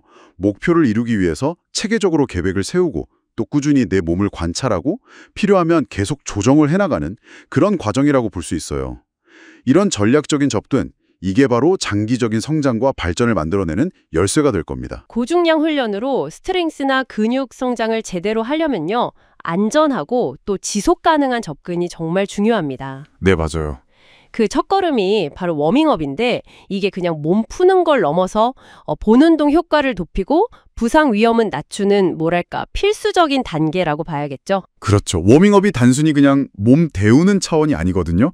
체온이 올라가면 근육이나 힘줄이 훨씬 유연해지고 또 관절 가동 범위도 확보되고요. 아, 혈류량도 늘어나고요. 네, 혈류량이 늘면서 근육의 산소랑 영양 공급도 잘 되고 또 중요한 게 신경계가 서서히 준비 상태가 되는 거예요. 운동 수행 능력을 최적으로 끌어올리는 거죠. 그러니까 이걸 건너뛰면 네, 바로 그냥 준비 안 된 몸에 갑자기 큰 부하가 가해지니까 부상으로 이뤄지기 딱 좋은 거죠. 그럼 효과적인 워밍업은 어떻게 구성하는 게 좋을까요? 보통 가벼운 유산소로 시작해서요. 관절을 부드럽게 움직여주는 동적 스트레칭, 그리고 그날 할 운동의 주동근을 미리 좀 활성화시키는 동작들, 이런 게 좋고요. 아, 본운동 전에 빈 바벨부터 차근차근 무게 올리는 웜업 세트도 필수겠네요. 그럼요. 그것도 아주 중요하죠. 결국 워밍업에 쓰는 시간은 장기적인 성장을 위한 뭐랄까 현명한 투자라고 봐야 합니다. 자, 이제 고중량 훈련할 때 흔히 하는 실수들 좀 짚어볼까요? 가장 흔하면서도 위험한 게 역시 자세 문제겠죠? 아, 네, 맞습니다. 잘못된 자세는 목표 근육 자극을 엉뚱한 데로 분산시키고 특정 관절에 스트레스만 쌓이게 만들어요. 당연히 부상 위험도 높아지고요. 해결책은 뭘까요? 사실 명확해요. 처음 배울 때부터 전문가에게 제대로 배우고 거울을 보거나 아니면 영상을 찍어서 계속 자세를 확인해야 합니다. 가벼운 무게로 완벽하게 익힌 다음에 중량을 올려라. 이 말씀이시죠? 네, 그게 원칙입니다. 자세가 완벽하지 않은데 무게부터 올리는 건 정말 위험해요. 아, 무게 설정 자체도 문제고요. 너무 가벼우면 자극이 좀 부족할 테고 반대로 너무 무거우면 자세가 바로 무너지면서 부상으로 이어질 수 있잖아요. 맞아요. 그래서 RP, 그러니까 운동하면서 얼마나 힘든지 스스로 느끼는 정도 또는 RIR, 몇 개나 더 할 수 있는지 같은 지표를 활용하는 게 도움이 됩니다. 자세를 유지하면서도 충분히 좀 도전적인 무게를 찾는 게 핵심이겠네요. 그렇죠. 근데 가끔 보면 이고 리프팅이라고 하죠. 아, 네네. 자기 능력보다 무거운 무게를 들려고 자세를 희생하거나 반동을 쓰는 거예요. 이건 진짜 피해야 합니다. 부상 위험만 엄청 높이고 근성장에는 거의 도움이 안 돼요. 결국 무게 숫자보다는 운동의 질, 정확한 자세가 항상 먼저다. 네, 맞습니다. 남하고 비교할 필요 전혀 없고요. 그냥 자기 페이스에 맞춰서 꾸준히 하는 게 중요합니다. 세트 사이 휴식 시간이나 또 훈련과 훈련 사이의 회복 시간 관리, 이것도 놓치기 쉬운 부분인 것 같아요. 아, 중요하죠. 고중량 운동은 세트 사이에 보통 2분에서 길게는 5분 정도 쉬어줘야 해요. 우리 몸의 에너지 시스템이랑 신경계가 회복될 시간이 필요하거든요. 같은 부위는 최소 48시간은 쉬어야 하고요. 네. 이 시간을 제대로 안 지키면 다음 세트나 다음 훈련 때 힘을 제대로 못 쓰게 되고 결국엔 피로가 쌓여서 오버트레이닝이나 부상으로 이어질 수 있습니다. 이렇게 계속 강도 높게 훈련하면 몸도 마음도 지칠 수밖에 없는데 이 피로 관리가 또 중요하겠네요. 네, 맞아요. 피로가 계속 쌓이면 정체기가 오거나 오히려 수행 능력이 떨어지고 부상 위험도 커지죠. 그래서 필요한 게 바로 디로딩입니다. 디로딩이요? 네. 의도적으로 운동 강도나 아니면 운동량, 볼륨을 줄여서 그동안 쌓인 피로를 좀 회복하고 다음 단계로 나아갈 준비를 하는 그런 전략적인 휴식 기간이죠. 아, 디로딩을 한다고 하면 근손실 오거나 시간 낭비라고 생각하는 분들도 계시던데 오히려 그 반대일 수 있겠군요. 그렇죠. 초과 회복을 위한 아주 중요한 전략입니다. 쉬면서 근육, 관절, 그리고 신경계 피로가 싹 풀리면 그 다음 훈련 사이클 때 훨씬 좋은 컨디션으로 시작할 수 있거든요. 결과적으로 더 성장할 수 있는 발판이 되는 거네요. 부상 예방에도 물론 좋고요. 그럼요. 디로딩 시기는 사람마다 좀 다르긴 한데 보통 한 4주에서 8주 정도 고강도 훈련을 하고 나서 일주일 정도 갖는 게 일반적이고요. 아니면 좀 정체기가 왔다거나 계속 피곤하고 운동 가기 싫을 때 네, 그럴 때도 고려해 볼 수 있습니다. 방법은 평소 하던 중량이나 볼륨을 한 40에서 60% 정도로 줄이거나 아니면 며칠 완전 휴식을 취하거나 여러 가지가 있어요. 고중량 훈련 자체가 관절에는 좀 부담이 될 수밖에 없잖아요. 아, 그렇죠. 특히 자세가 불안정하면 특정 관절에 과부하가 걸려서 통증이나 염증, 심하면 만성적인 손상까지 갈 수 있습니다. 근육보다 힘줄이나 인대 같은 조직은 회복도 더 느리고요. 중추신경계 피로도 무시 못한다고 들었습니다. 네, 맞아요. 고강도 훈련을 계속하면 우리 몸의 컨트롤 타워인 중추신경계도 지치거든요. 뭐랄까, 신경 전달 효율이 떨어지면서 힘이 잘 안 나고 집중력도 좀 흐트러지고 운동 의욕도 떨어질 수 있어요. 이게 심해지면 이제 오버트레이닝 상태로 가는 거고요. 결국 이런 위험들을 잘 관리하려면 기본으로 돌아가서 정확한 자세 지키고 점진적으로 무게 올리고 워밍업 스트레칭 잘 챙기고 또 잘 쉬고 잘 먹는 게 중요하겠네요. 네, 그리고 주기적인 디로딩으로 회복 시간을 딱 확보해 주는 것도 필요하고요. 마지막으로 강조하고 싶은 부분이 있을까요? 무엇보다 우리 몸이 보내는 신호, 특히 통증에 귀 기울이는 게 정말 중요합니다. 고통 없이 얻는 건 없다. 이 말을 잘못 해석해서 날카로운 통증까지 참는 건 정말 어리석은 일이에요. 운동 후에 기분 좋은 근육통이랑 부상을 알리는 통증은 구분해야 한다는 말씀이시죠? 네, 분명히 다릅니다. 통증은 몸이 보내는 중요한 경고 신호니까요. 이걸 무시하지 말고 원인을 찾아서 해결해야 장기적으로 건강하게 운동을 계속할 수 있습니다. 지속 가능한 성장은 결국 우리 몸의 회복 능력을 존중하고 또 계획적인 휴식을 통해서 다음 단계를 준비하는 그런 지혜에서 나온다고 생각합니다. 저중량 고반복 훈련 이걸 그냥 뭐 가벼운 무게로 횟수만 많이 하면 된다 이렇게 생각하기 쉬운데요. 네, 그렇죠. 흔히들 그렇게 생각하시죠? 근데 사실 그 개념이 좀 더 명확하게 봐야 할 부분이 있어요. 과학적으로 보자면 그 1RM이라고 하잖아요. 네, 한 번 들 수 있는 최대 무게. 네. 그거의 한 60% 이하, 때로는 뭐 30%까지 내려가는 그런 상대적으로 가벼운 무게를 쓰는 거죠. 그렇죠. 세트당 반복 횟수도 꽤 많고요. 맞아요. 뭐 15번 이상, 어떨 땐 35번 넘게도 하더라고요. 근데 여기서 진짜 중요한 건 이게 절대적인 무게가 아니라 자기 능력 대비, 그러니까 개인의 최대 근력 대비 상대적으로 가볍다는 그 점인 것 같아요. 정확합니다. 그게 핵심이에요. 옆 사람이 10kg 든다고 나도 10kg 드는 게 아니라는 거죠. 네. 누구한테는 60kg가 60%지만 또 다른 사람한테는 30kg가 60%일 수도 있으니까요. 맞습니다. 개인의 역량에 맞춰야 하는 거죠. 그렇죠. 그리고 또 하나. 그냥 가볍게 많이만 한다고 끝이 아니더라고요. 이게 가장 중요할 수도 있는데 어떤 걸까요? 각 세트를 거의 실패 지점까지 아니면 정말 실패하는 그 순간까지 밀어붙여야 한다는 거예요. 아, 네. 그 노력의 강도 말씀이시군요. 네. 운동 자각도 RP라고 부르는 걸로 치면 8점에서 10점. 이게 뭐 아주 힘들다부터 더는 못 들겠다 이거거든요. 거의 한계치까지 가는 거네요. 네. 아니면 그 RIR 잔여 반복 횟수로는 0에서 2회 정도 남기는 수준. 그러니까 뭐 한두 개 더 할 수 있거나 아예 다음 건 못 드는 그 지점까지 가야 한다는 거죠. 이게 정말 중요한 포인트인데요. 결국 근육에 그 충분한 자극을 주는 게 단순히 무게만이 아니라 그 노력의 강도 자체라는 거잖아요. 맞아요. RP나 RIR 같은 지표가 그래서 유용한 거고요. 그날 우리 몸 상태가 다르니까 거기에 맞춰서 이 노력 수준을 객관적으로 좀 조절할 수 있게 도와주죠. 그렇군요. 예를 들면 뭐 어제는 10kg으로 20번 했을 때 딱 RP 9였는데 오늘은 좀 피곤해서 18번만 해도 RP 9에 도달할 수 있다. 뭐 이런 식이겠네요. 네, 정확합니다. 매번 똑같은 횟수를 고집하는 게 아니라 그날의 컨디션에 따라 도달하는 지점이 달라질 수 있는 거죠. 그러니까 단순히 횟수만 세는 게 아니라 얼마나 한계까지 갔느냐. 이게 저중량 고반복 훈련으로도 근성장을 이룰 수 있는 뭐랄까 열쇠라고 할 수 있겠네요. 맞습니다. 저중량 고반복 훈련이 그럼 어떻게 근육 성장을 만들어내느냐? 그 기전을 보려면 이런 높은 수준의 노력이 일으키는 여러 가지 복합적인 반응들을 같이 봐야 해요. 네, 그 생리적인 반응들이요. 그렇죠. 그럼 여기서 조금 더 생각을 확장해 볼 수도 있을 것 같아요. 단순히 중량이나 반복 횟수 같은 딱 떨어지는 숫자 말고요. 어떤 걸까요? 예를 들면? 어쩌면 세트 중에 우리가 얼마나 정신적으로 집중하는지 아니면 피로감을 어떻게 느끼고 거기에 어떻게 반응하는지 같은 것들이요. 심지어 세트 사이 아주 짧은 휴식 시간 같은 이런 미묘한 요소들이 근육 성장을 위한 신호를 보내는데 생각보다 훨씬 더 중요할 수도 있지 않을까요? 아, 그런 심리적인 요인이나 미세한 조절들이요. 네, 이런 가능성을 좀 염두에 두고 훈련을 바라보면 또 다른 관점이 열릴 수도 있겠죠. 꽤 흥미로운 부분이라고 생각합니다. 근육 키우려면 꼭 무겁게, 아주 무겁게 들어야 한다 이런 생각이 많잖아요.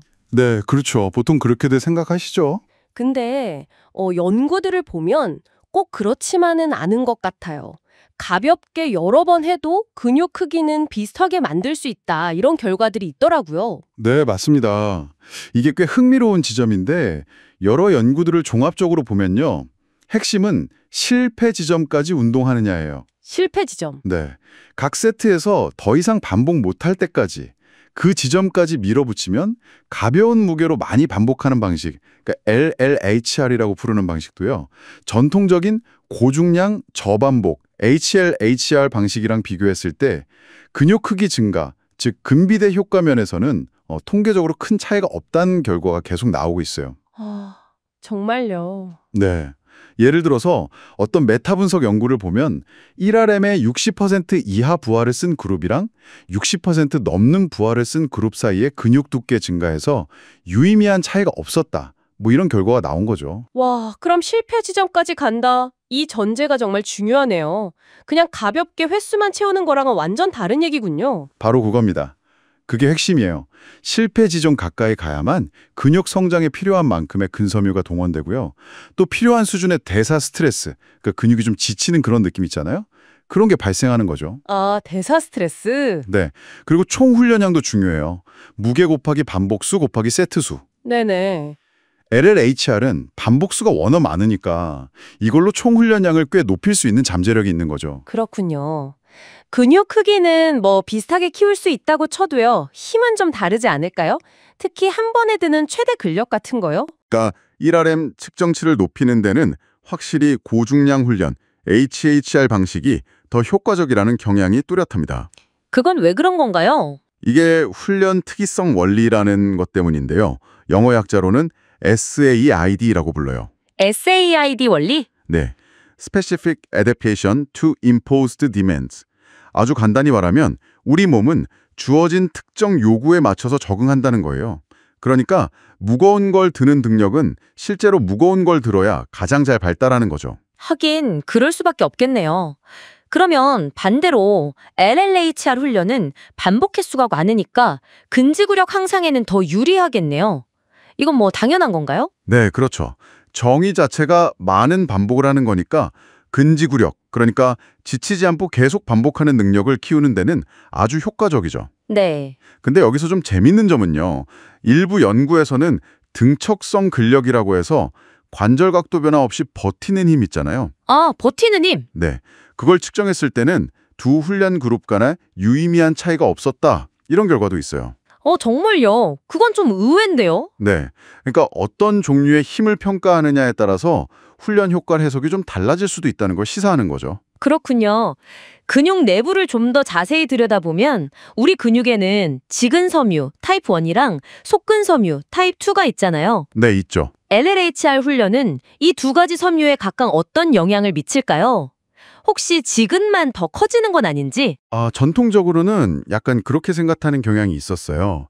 LLHR 훈련이 근육 긴장을 좀 오래 유지하잖아요. 타임 언더 텐션, TOT라고 하죠. 네, TOT? 그리고 대사 스트레스도 높고요.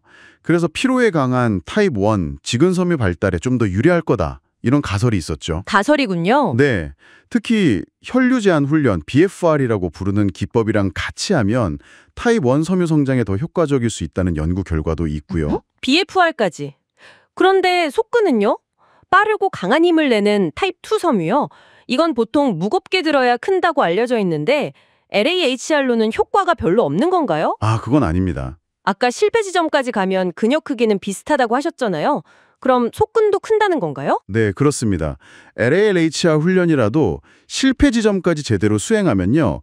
타입 2 속근 섬유도 상당히 동원되고 또 커질 수 있다는 과학적 증거들이 계속 나오고 있어요. 그건 왜 그런 거죠? 이게 왜냐면요. 근육이 지치기 시작하면 우리 몸이 처음에는 약한 근섬유, 주로 지근을 먼저 쓰다가요. 힘이 점점 더 필요해지면 더 강한 힘을 내는 근섬유, 그러니까 속근까지 동원하게 되거든요. 순서대로. 네, 이걸 헤네만의 크기 원리라고 불러요. 쉽게 말하면 힘이 붙이면 숨겨뒀던 힘센 녀석들까지 다 끌어다 쓰는 거죠. 재밌네요. 그래서 실패 지점까지 갔느냐 아니냐가 속근 발달에도 꽤 중요한 영향을 미치는 겁니다. 실제로 아까 말씀드린 메타 분석에서는 실패 지점까지 훈련했을 때 타입 1이랑 타입 2 근섬유 비대 모두에서 LALHR과 HLHR 간에 유의미한 차이가 없었다고 보고하기도 했어요. 와, 그럼 직은, 촉근 둘 다 차이가 없었다. 네. 물론 이 분야 연구 결과가 아직 완전히 일치하는 건 아니에요. 그리고 대부분의 연구가 허벅지 앞쪽 근육, 외측광근이라는 특정 근육을 대상으로 했다는 한계점도 좀 고려해야 하고요. 아, 특정 근육 대상 연구가 많군요. 알겠습니다. 그럼 종합해보면 우리의 주된 목표가 근육 크기 증가, 그러니까 근비대라면요. 실패 지점까지 열심히 한다는 전제하에 LLHR 훈련도 HLHR 훈련만큼이나 충분히 좋은 선택지가 될 수 있다. 이렇게 정리할 수 있겠네요. 네, 정확합니다. 하지만 만약 최대 근력 자체가 아주 중요한 목표라면 그럴 때는 특이성 원리에 따라서 HLHR 훈련이 여전히 핵심적인 훈련 방식이 되어야겠죠. 그렇죠. 결국 우리가 어떤 목표를 우선순위에 두느냐에 따라서 훈련 방식을 현명하게 선택하고 또 조합하는 게 중요하다고 볼 수 있겠습니다. 그리고 근섬유 유형별 반응에 대한 연구가 아직 더 필요한 상황이잖아요. 네, 그렇죠. 아직 진행 중이죠. 네. 그런 점을 생각해보면 LLHR 훈련이 단순히 근육 크기나 힘 말고도 장기적으로 봤을 때 근육의 피로 저항성이라든지 아니면 회복 능력 같은 질적인 측면에 어떤 독특한 영향을 줄 수 있을지 이런 걸 더 깊이 탐구해보는 것도 상당히 의미 있을 것 같아요. 아, 질적인 측면에서의 효과. 네. 특히 아까 잠깐 언급했던 혈류 제한, BFR 같은 특정 기법들이 근섬유 발달에 구체적으로 어떤 영향을 미치는지 이런 부분들도 앞으로 더 주목해 볼 만한 연구 주제라고 생각합니다. 저중량 고반복, 그러니까 LMHR 훈련하면 딱 떠오르는 게 관절 부담이 좀 적다는 거잖아요. 네, 맞아요. 그게 아주 중요한 포인트죠. 아무래도 고중량 저반복, HLHR 방식보다는 가벼운 무게를 쓰니까요. 그렇죠. 그러니까 관절이나 힘줄, 또 인대 같은데 기계적인 부하가 훨씬 덜 가요. 확실히 그렇겠네요. 네. 그래서 뭐 기존에 관절이 좀 안 좋으셨거나 아니면 부상에서 회복 중이신 분들 아, 네네. 혹은 이제 연세가 좀 있으셔서 골관절염 같은 걸로 고중량이 좀 부담스러운 분들께는 이게 특히나 안전하면서도 효과적인 방법이 될 수 있습니다. 재활에도 도움이 되겠고요. 그렇죠. 재활 과정에서도 근기능 향상을 위한 좋은 대안이 됩니다. 그리고 또 하나 흥미로운 게 그 마인드 머슬 커넥션, MMC라고 하죠. 이게 강화된다는 점인데 아, 네. MMC 중요하죠. 이게 가벼운 무게로 여러 번 하니까 특정 근육 자극에 좀 더 집중하기가 쉬워지는 건가요? 네. 그런 측면이 분명히 있습니다. 반복 횟수가 많아지면 그만큼 목표 근육이 어떻게 움직이는지, 어떻게 수축하는지를 의식적으로 느끼고 조절할 시간이 더 많아지는 거죠. 아하. 이렇게 MMC가 좋아지면요. 신경계 효율이 높아져서 같은 운동을 하더라도 목표 근육을 더 잘 쓰게 만들어요. 효율이 높아지는 거군요. 그렇죠. 결과적으로는 근비대 자극의 질 자체가 올라갈 수 있다는 겁니다. 어떻게 보면 가벼운 무게가 오히려 정확한 자세를 잡고 그 섬세한 근육 조절을 연습하는 데는 더 유리할 수도 있고요. 기계적인 장력, 그러니까 무게 자체는 낮지만 대신에 대사 스트레스가 높아진다고 들었어요. 근육 안에 대사산물이 쌓여서요. 이것도 근성장에 되게 중요하다고. 정확합니다. 대사 스트레스. 이게 근비대를 일으키는 또 하나의 아주 중요한 열쇠거든요. 네. 그러니까 LLHR은 어떻게 보면 낮은 기계적 부하를 높은 대사 스트레스로 상쇄하는 그런 전략인 셈이죠. 보완하는 거군요. 네, 맞습니다. 그리고 또 이게 기술적으로 좀 덜 어렵고 부상 위험도 낮으니까 운동 처음 시작하시는 분들이 자세 잡기에도 좋고요. 아, 초보자에게도요? 네, 아니면 집에서 운동하시는 분들, 홈트 같은 경우 중량의 한계가 있잖아요. 그렇죠. 장비가 부족하니까. 네, 그런 때나 아니면 뭐 의학적인 이유로 고중량을 못 드는 분들에게도 상당히 실용적인 방법이죠. 훈련에 좀 변화를 줘서 정체기를 뚫거나 계속 운동할 동기를 유지하는 데도 도움이 되고요. 그러면 이 LLHR 훈련 제대로 하려면 어떻게 해야 할까요? 그냥 가볍게 횟수만 많이 채우면 되는 건 아닐 것 같은데요? 강도가 중요할 것 같아요. 아, 정말 중요한 말씀입니다. 제일 중요한 건 뭐냐면 세트를 실패 지점까지 혹은 거의 실패 지점 바로 앞까지는 가야 한다는 거예요. 실패 지점까지요? 네, 운동 자각도 RP라고 하죠. 그걸로 치면 한 8점에서 10점. 그러니까 이거 진짜 힘들다 해서 더 이상 못하겠다 수준까지 가거나 네. RIR, 실패까지 남은 반복 횟수 기준으로는 0에서 2회, 다시 말해서 세트 끝났을 때 한두 번 더 할 수 있을까 말까 한 정도. 아, 거의 끝까지 몰아붙여야 하는군요. 그렇죠. 그 정도의 높은 노력이 필요합니다. 안 그러면 근육에 충분한 자극이 안 갈 수 있어요. 운동 종류도 좀 가려야 할 것 같은데요. 모든 운동을 다 고반복으로 하기는 좀 그렇지 않나요? 네, 그것도 고려해야 합니다. 고반복으로 하다 보면 세트 막판에는 자세 잡기가 점점 힘들어지거든요. 그렇죠. 지치니까. 네. 특히 스쿼트나 데드리프트처럼 온몸을 많이 쓰는 복합다관절 운동은 심폐지구력도 문제고 전신 피로가 확 올라갈 수 있어요. 아, 전신 피로도. 그래서 보통은 이두컬이라든지 레그 익스텐션 같은 단순 관절 운동, 소위 말하는 고립 운동이죠. 네, 고립 운동. 아니면 머신 운동처럼 움직이는 경로가 딱 정해져 있는 운동들이 LLHR에 더 적합하다. 이런 의견이 많습니다. 그렇군요. 복합 운동에 이걸 적용하려면 자세 제어랑 피로 관리에 정말 신경을 많이 써야 하고요. 그런데 꼭 실수를 하게 되잖아요. 어떤 실수를 제일 많이 할까요? 혹시 역시 실패 지점까지 못 가는 거. 그게 제일 흔합니다. 네. 실패 지점 근처까지 가지 않으면 자극이 충분하지가 않아요. 네. 또 다른 흔한 실수는 이제 피로가 쌓이니까 자세가 무너지는 거죠. 아, 자세. 네. 혹은 이제 반동을 쓰거나 목표 근육이 아닌 다른 근육을 자꾸 쓰려고 하는 거. 치팅이라고 하죠. 그렇죠. 그러면 목표 근육 자극은 떨어지고 부상 위험만 괜히 높아지는 거죠. 항상 통제된 속도, 정확한 자세. 이게 정말 중요합니다. 그리고 또 너무 기술적으로 어려운 운동이나 피로 관리가 힘든 운동을 굳이 LLHR 방식으로 하려고 고집하는 것도 좀 부적절할 수 있고요. 다시 그 관절 이야기로 돌아가 보면 이 관절 친화성이라는 게 그냥 편하다 이걸 넘어서서 장기적으로 운동을 계속할 수 있게 해주는데 큰 의미가 있겠네요. 아주 중요한 부분입니다.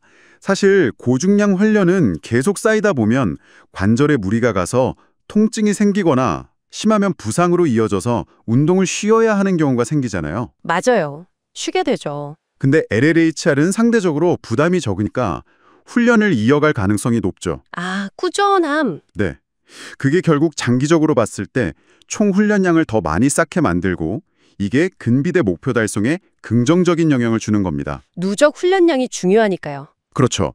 특히 이제 연세가 있으신 분들한테는 관절 건강 지키면서 근육을 유지하고 늘리는 게 정말 중요하거든요. 네. 그래서 LLHR이 노년층에게는 어떻게 보면 근력 근육량 관리를 위한 현실적이고 아주 효과적인 핵심 전략이 될 수 있다는 거죠. 단순히 대안이 아니라 운동 수명 자체를 늘려주는 관점에서 봐야 합니다. 아까 이야기했던 마인드 머슬 커넥션, MMC도 다시 생각해보면 이게 그냥 부수적인 효과가 아니라 저중량 훈련의 효과를 확 끌어올리는 뭐랄까 숨겨진 열쇠 같은 걸 수도 있겠네요. 네, 그렇게 볼 수 있습니다. MMC는 LLHR의 효과를 정말 극대화시켜주는 중요한 변수예요. MMC가 좋아지면 신경계가 목표 근육을 더 정교하게 딱 찍어서 활성화시키거든요. 그러면 무게는 가볍더라도 근육에 전달되는 실제 자극의 질이 높아지는 거죠. 자극의 질이요? 네, 특히 어떤 특정 근육 하나만 집중적으로 운동하는 고립 운동할 때 이 효과가 더 잘 나타납니다. 그렇군요. 그래서 그냥 횟수만 채우려고 막 빨리 하기보다는 한 번 한 번 반복할 때마다 목표 근육이 어떻게 수축하고 이완하는지를 느끼려고 집중하는 연습. 이게 정말 중요해요. 결국 LLHR을 하면서 MMC를 의식적으로 계속 향상시키려고 노력하는 건 그냥 무게만 들었다 놨다 하는 반복적인 행위를 넘어서는 거죠. 근육 성장을 위한 일종의 신경계 기술을 갈고 닦는 과정이라고 볼 수도 있지 않을까. 저중량 고반복 훈련이 근육 크기를 키우는 데는 도움이 될 수 있다고 해도 최대 근력 향상에는 좀 뚜렷한 한계가 있어 보여요.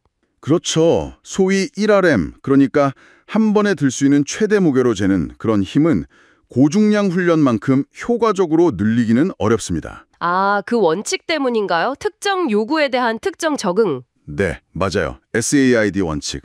아무래도 가벼운 무게만 주로 다루다 보면 몸이 이제 무거운 무게를 드는 그 기술이나 신경계 동원 능력 자체를 발달시킬 기회가 좀 적어지는 거죠. 그래서 파워리프터나 역도 선수들이 이 방식을 주력으로 삼기는 어렵겠군요. 네, 그렇습니다.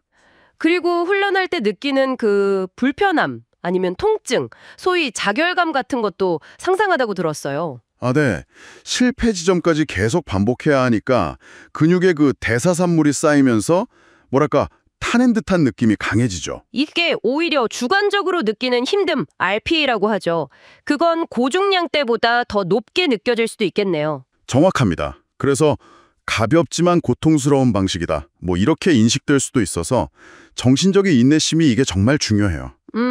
그렇죠. 사실 이 지속적인 불편함 때문에 훈련을 꾸준히 이어가지 못하는 그런 심리적 장벽이 생기기도 하고요. 아, 시간 문제도 있을 수 있겠어요. 그러니까 같은 근육 성장을 목표로 한다고 했을 때 고중량 훈련보다 반복 횟수나 세트 수가 더 많아질 수 있으니까요. 네, 그렇죠. 총 운동 시간이 길어질 수밖에 없죠. 그러면 시간이 더 걸리겠네요. 네, 특히 세트 사이에 충분히 쉬지 않으면 다음 세트 수행 능력이 떨어지잖아요. 그러면 결국 목표한 운동량을 채우려면 더 많은 시간이 필요하게 될 수 있습니다. 시간이 좀 부족한 분들에게는 좀 비효율적일 수도 있겠군요. 뭐 드롭 세트 같은 특별한 기법을 쓰지 않는 이상은? 네, 그런 점도 고려해야 해요. 스쿼트나 데드리프트처럼 여러 관절을 쓰는 복합 운동을 이렇게 저중량 고반복으로 하면 심혈관계 부담도 꽤 클 것 같은데요? 맞아요. 그게 특정 근육만 지치는 게 아니라 온몸이 피로해지는 그런 전신 피로도 더 심할 수 있고요. 전신 피로요? 네, 이 전신 피로는 단순히 근육이 지쳤다는 느낌 이상이에요. 신경계까지 포함해서 몸 전체의 수행 능력이 떨어지고 회복에도 더 오랜 시간이 걸릴 수 있습니다. 아, 그냥 근육만 보는 게 아니군요. 그렇죠. 단순히 근육뿐 아니라 심폐기능이나 전반적인 회복 능력까지 다 고려해야 하는 거죠. 복합 운동에서 이런 경향이 더 두드러지고요. 그런 지속적인 불편감, 그리고 전신 피로, 이런 것들이 훈련 자체를 좀 꺼리게 만드는 요인이 될 수도 있겠네요. 네, 충분히 그럴 수 있습니다. 매번 실패 지점까지 가야 한다는 그 압박감 자체가 상당한 스트레스일 수 있으니까요. 스트레스. 그래서 명확한 목표를 세운다던가 아니면 스스로를 좀 다독이는 긍정적인 자기 대화 같은 그런 심리적 전략이 중요해지기도 합니다. 그렇군요. 또 많은 운동량과 실패 지점까지 밀어붙이는 노력은 충분한 회복 전략 없이는 과훈련으로 이어질 위험도 높여요. 과훈련 위험도 있군요. 네, 특히 그 약물 도움 없이 운동하는 내추럴 훈련자분들은 이 점을 더 신경 써야 합니다. 훈련 빈도, 강도, 총량, 그리고 회복 사이의 균형, 이게 핵심이죠. 운동 선택도 중요하겠어요. 예를 들어 기술적으로 좀 복잡하거나 안정성이 필요한 운동들이 있잖아요. 특히 프리웨이트 복합 운동 같은 거? 네네. 이걸 저중량 고강급으로 적용하면 세트 후반으로 갈수록 자세가 무너지기 쉽지 않을까요? 맞습니다. 그 주동근, 그러니까 목표 근육보다 협응근이나 안정근이 먼저 지치는 거죠. 아, 도와주는 근육들이 먼저 지쳐버리는군요. 네. 그래서 정작 원하는 부위엔 자극이 제대로 안 가거나 혹은 부상 위험만 커질 수도 있고요. 모든 운동에 적용할 수 있는 만능 열쇠는 아니네요, 확실히. 그렇죠. 운동 종류나 개인의 숙련도에 따라서 신중하게 접근해야 합니다. 특히 아까 말씀하신 시간 비효율성하고 높은 불편감, 이 두 가지가 서로 악순환을 만들 수 있어요. 악순환이요? 네. 긴 시간 동안 계속 불편함을 느끼면 심리적으로 지치잖아요. 그럼 결국 세트를 일찍 끝내거나 충분히 쉬지 못하게 될 수도 있고요. 그러면서 근육 성장 효과마저 떨어뜨릴 수 있죠. 아, 그러니까 시간 관리랑 멘탈 관리가 함께 가야 하는 거군요. 네, 맞습니다. 그게 중요해요. 그리고 복합 운동 시의 전신 피로 문제도 다시 한번 좀 강조하고 싶은데요. 네? 스쿼트나 데드리프트를 저중량 고반복으로 하다 보면 목표하는 다리 근육이 충분히 자극받기 전에 숨이 먼저 차거나 아니면 허리 같은 안정근이 버티지 못해서 자세가 흐트러지는 경우가 많거든요. 아, 저도 그런 경험 있는 것 같아요. 그렇죠. 결국 운동은 했는데 원하는 곳에 힘이 들어간 것 같진 않다. 이런 느낌을 받기 쉬운 거죠. 그럼 어떻게 하는 게 좋을까요? 이런 경우는 차라리 머신을 이용하거나 아니면 보조 운동 형태로 활용하는 것이 더 효과적이고 안전할 수 있습니다. 숙련도를 고려해서요. 종합해보면 저중량 고반복 훈련이 어떤 특정 상황에서는 분명 유용할 수 있겠지만 최대 근력 향상의 한계점, 그리고 상당한 불편감과 정신적 인내 요구, 네, 또 잠재적인 시간 비효율성, 높은 전신 피로도 유발 가능성, 그렇죠. 그리고 과훈련이나 부상 위험 같은 고려해야 할 단점과 한계점들이 명확히 존재한다고 볼 수 있겠네요. 네, 맞습니다. 따라서 자신의 훈련 목표나 가용 시간, 또 정신적인 인내력 수준, 신체적 특성 이런 것들을 다 종합적으로 고려해서 이 훈련 방식의 적용 여부와 방법을 신중하게 결정하는 것이 중요하다고 할 수 있겠습니다. LLHR 훈련, 그러니까 저중량 고반복 훈련을 할 때요. 그냥 가볍게 많이만 하면 다 될까요? 사실 그 효과를 더 끌어올리는 그런 고급 기법들이 있더라고요. 맞습니다. 핵심은 근육에 좀 다른 방식의 자극을 계속 주는 거죠. 첫 번째로 이야기해 볼 만한 게 혈류 제한, BFR이라고 하는 건데요. 카치 훈련이라고도 부르고요. 혈류 제한이요? 그게 어떻게 하는 건가요? 팔이나 다리 윗부분에 그 외에 압박하는 커프 있잖아요. 그걸 착용해서 정맥 혈류를 일부러 좀 막는 거예요. 그리고 1RM, 그러니까 최대 무게의 한 20에서 40%, 그 정도 아주 낮은 무게로 운동을 하는 거죠. 혈류를 막는다니 좀 불편할 것 같은데 어떤 효과가 있는 건가요, 그게? 이게 근육 안 환경을 좀 극단적으로 만들어요. 혈류를 제한하니까 대사 산물이 쌓여서 대사 스트레스가 확 올라가고요. 세포도 막 붓고 국소적으로 산소도 부족해지죠. 와, 일부러 그런 상태를 만드는 거군요. 그렇죠. 근데 놀라운 건 이렇게 엄청 가벼운 무게로 해도 근비대의 효과가 있다는 거예요. 특히 그 지근 섬유, 타입 1이라고 하죠. 이 섬유 성장에 좋을 수 있고요. 아, 보통 고중량으로 잘 안 크는 근육 타입인데도요? 네. 그리고 관절 부담도 적어서 재활하시는 분들한테도 꽤 유용하게 쓰입니다. 굉장히 흥미롭네요. 근데 아무래도 혈류를 막는 거니까 좀 위험하지는 않을까 걱정도 되는데요. 아, 정확히 보셨어요. 커프 압력 설정이 진짜 중요하거든요. 잘못하면 신경이 다칠 수도 있고 부작용 위험이 없는 건 아니에요. 어떤 분들이 특히 조심해야 할까요? 그 고혈압 있으시거나 혈관 질환 있는 분들은 특히 조심해야 하고요. 그래서 처음 이걸 해보신다면 반드시 좀 아는 분, 전문가 지도를 받으시는 게 안전합니다. 알겠습니다. BFR은 이제 무게 없이 스트레스를 만드는 방식이라면 운동하다가 이제 실패 지점 딱 왔을 때 거기서 더 나아가는 기법들도 있잖아요. 드롭 세트가 딱 떠오르는데요. 네네, 드롭 세트. 아주 고전적이면서 효과 좋죠. 목표 횟수를 딱 채우거나 더 이상 못하겠다 싶을 때 쉬는 시간 없이 바로 무게를 한 10에서 30% 정도 확 줄여요. 줄이고 바로 또 하나요? 네, 바로 또 실패 지점까지 반복하는 걸 한 두세 번 정도 이어가는 거죠. 와, 그럼 정말 끝까지 쥐어짜는 느낌이겠네요. 그냥 횟수만 늘리는 거랑 다른 이점이 있을까요? 그럼요. 무게를 줄여가면서 계속 반복하니까 평소에 잘 안 쓰이는 근섬유까지 더 동원하게 되고요. 대사 스트레스도 계속 쌓이니까 근비대에 아주 강력한 자극이 됩니다. 그리고 쉬는 시간이 거의 없으니 시간 효율도 엄청나죠. 듣기만 해도 힘든데요. 근데 이거 매번 이렇게 한계까지 가면 너무 지치거나 부상 위험은 없나요? 그거 좋은 지적입니다. 드롭 세트가 강도가 워낙 높아서요. 이걸 너무 자주 막 남용하면 금방 과훈련 상태가 될 수 있어요. 그럼 어떻게 활용하는 게 좋을까요? 보통은 모든 세트에 다 하기보다는 각 운동의 마지막 세트 정도 이렇게 좀 제한적으로 활용해서 전체적인 피로도를 관리하는 게 현명합니다. 시간 효율 얘기가 나와서 말인데요. 슈퍼세트도 있잖아요. 두 가지 운동을 그냥 쉬지 않고 바로 이어서 하는 거요. 맞습니다. 슈퍼세트. 훈련 시간 확 줄이면서 대사 스트레스는 높이는 아주 효율적인 방법이죠. 이것도 종류가 있지 않나요? 네, 특히 기랑근 슈퍼세트라고 해서 예를 들면 2두 운동하고 바로 쉬지 않고 3두 운동을 하는 거예요. 이렇게 하면 한쪽 근육 운동할 때 반대쪽 근육은 쉬면서 회복할 시간을 벌 수 있다는 장점도 있죠. 아, 반대 근육은 쉬는 거군요. 이것도 시간 없을 때 정말 유용하겠네요. 그럼 휴식 정지, 웨스트 포즈 세트는요? 이것도 실패 지점을 넘는 기법 맞죠? 네, 휴식 정지 세트. 이것도 실패 지점 딱 갔을 때 아주 짧게 쉬는 거예요. 보통 한 10초, 20초. 그 정도만 딱 쉬고 다시 몇 번 더 반복하는 걸 여러 번 하는 거죠. 10초, 20초요? 그렇게 짧게 쉬는 게 의미가 있나요? 근육이 회복이 되나요? 완전히 회복되는 건 아니죠. 근데 우리 근육의 즉각적인 에너지원, 그 ATP PC 시스템이라는 게 있거든요. 그게 그 짧은 시간 동안 조금 재충전이 돼요. 아, 그래서 몇 번 더 할 수 있게 되는 거군요. 그렇죠. 덕분에 몇 번의 추가 반복이 가능해져서 높은 강도를 유지하면서 전체 운동 볼륨을 늘릴 수 있는 거예요.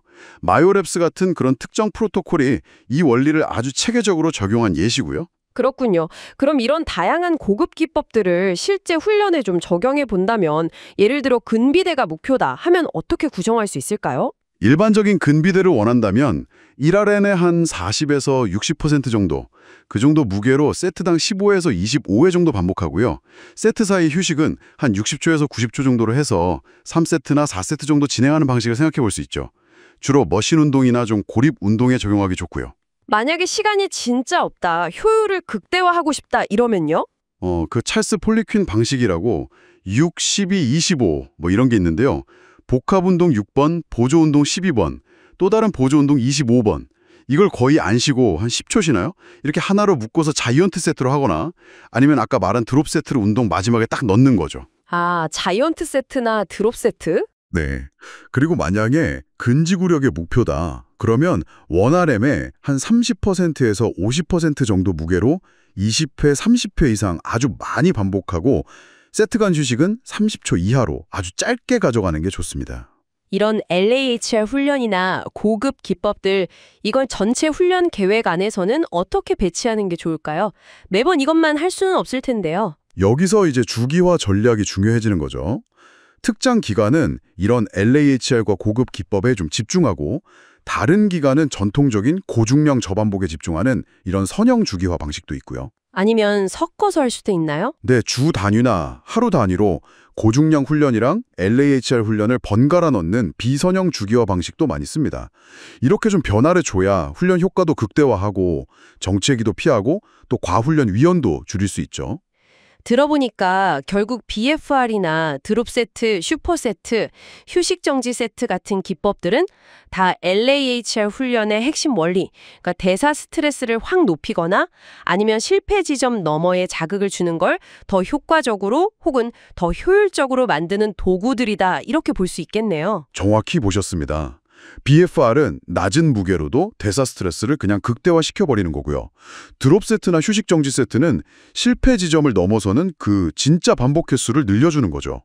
슈퍼 세트는 훈련 밀도를 높여서 시간 절약해주고요. 네, 도구라는 표현이 와닿네요. 그렇죠. 중요한 건 단순히 나 이 기법 써봤어 이게 아니고요. 우리의 명확한 훈련 목표가 뭔지, 근비대인지 근지구력인지 아니면 시간이 부족한 건지, 그리고 현지 우리 체력 수준이나 회복 능력은 어떤지 이런 걸 다 종합적으로 고려해서 이런 도구들을 전략적으로 선택하고 적용하는 게 핵심입니다. 그냥 정해진 대로 따라하는 게 아니라요. 네, 어떤 정해진 큐프토를 그냥 맹목적으로 따르기보다는 이런 과학적인 원리를 우리가 이해하고 또 우리 몸이 어떻게 반응하는지를 계속 관찰하면서 개개인에 맞게 조절해 나가는 과정. 그게 꾸준히 발전하기 위한 열쇠가 될 겁니다. 근육 키우려면 무겁게 들어야 하나? 아니면 가볍게 많이 해야 하나? 이거 참 고민이죠. 사실 근육 성장의 핵심 동력은 크게 두 가지로 보잖아요. 그 기계적 장력이랑 또 대사 스트레스. 고중량 훈련 같은 경우는 아시다시피 근육에 아주 강한 기계적 장력을 주니까요. 그래서 이제 속근 섬유 발달이나 최대 근력 키우는 데는 정말 효과가 좋은데, 근데 이게 관절에는 좀 부담이 되고 회복 시간도 꽤 걸리잖아요. 반면에 그 저중량 고반복 훈련은요, 근육 안에 그 대사 스트레스를 확 높여주죠. 그래서 근지구력이나 지근 섬유 발달에는 도움이 되는데, 부상 위험은 좀 낮지만요. 대신 이걸로만 막 최대 근력을 키우기는 좀 어렵고요. 그러니까 어떻게 보면 한 가지 방식만 너무 고집하면 우리 근육이 가진 성장 잠재력을 다 못 쓰는 걸 수도 있겠네요. 네, 바로 그 지점 때문에 이제 하이브리드 트레이닝, 그러니까 고중량하고 저중량 훈련을 잘 섞는 방식이 중요해지는 겁니다. 기계적 장력이랑 대사 스트레스, 이 두 가지 성장 엔진을 하나의 프로그램 안에서 다 활용하는 그런 전략이죠. 이렇게 두 가지 다른 종류의 자극이 같이 들어가면 우리 근육세포 안에서는 그 단백질 합성을 막 촉진하는 신호들이 훨씬 더 활발해지거든요. 그래서 근육 크기를 키우는데 시너지 효과가 나는 거죠. 여기에 운동으로 인한 근손상까지 더해서요. 이 세 가지를 근성장의 주요 원리로 보기도 합니다. 세 가지요. 장력, 스트레스, 그리고 손상. 네, 그렇군요. 우리 근육 안에도 보면 되게 다양한 종류의 근섬유가 있잖아요. 보통 고중량 운동은 힘을 팍 내는 그 속근섬유, 타입 2라고 하죠. 그걸 주로 자극하고 저중량 고반복은 좀 오래 버티는 지근섬유, 타입 1이나 아니면 그 중간 성격의 속근섬유, 타입 2A를 더 많이 쓰는 걸로 알려져 있고요. 하이브리드 트레이닝은 무게도 다양하게 반복수도 다양하게 가져가니까 결과적으로 이 모든 종류의 근섬유들을 좀 골고루 자극하게 되는 거네요. 그래서 전체적인 근육 발달 잠재력을 최대한 끌어낼 수 있다 이런 얘기군요.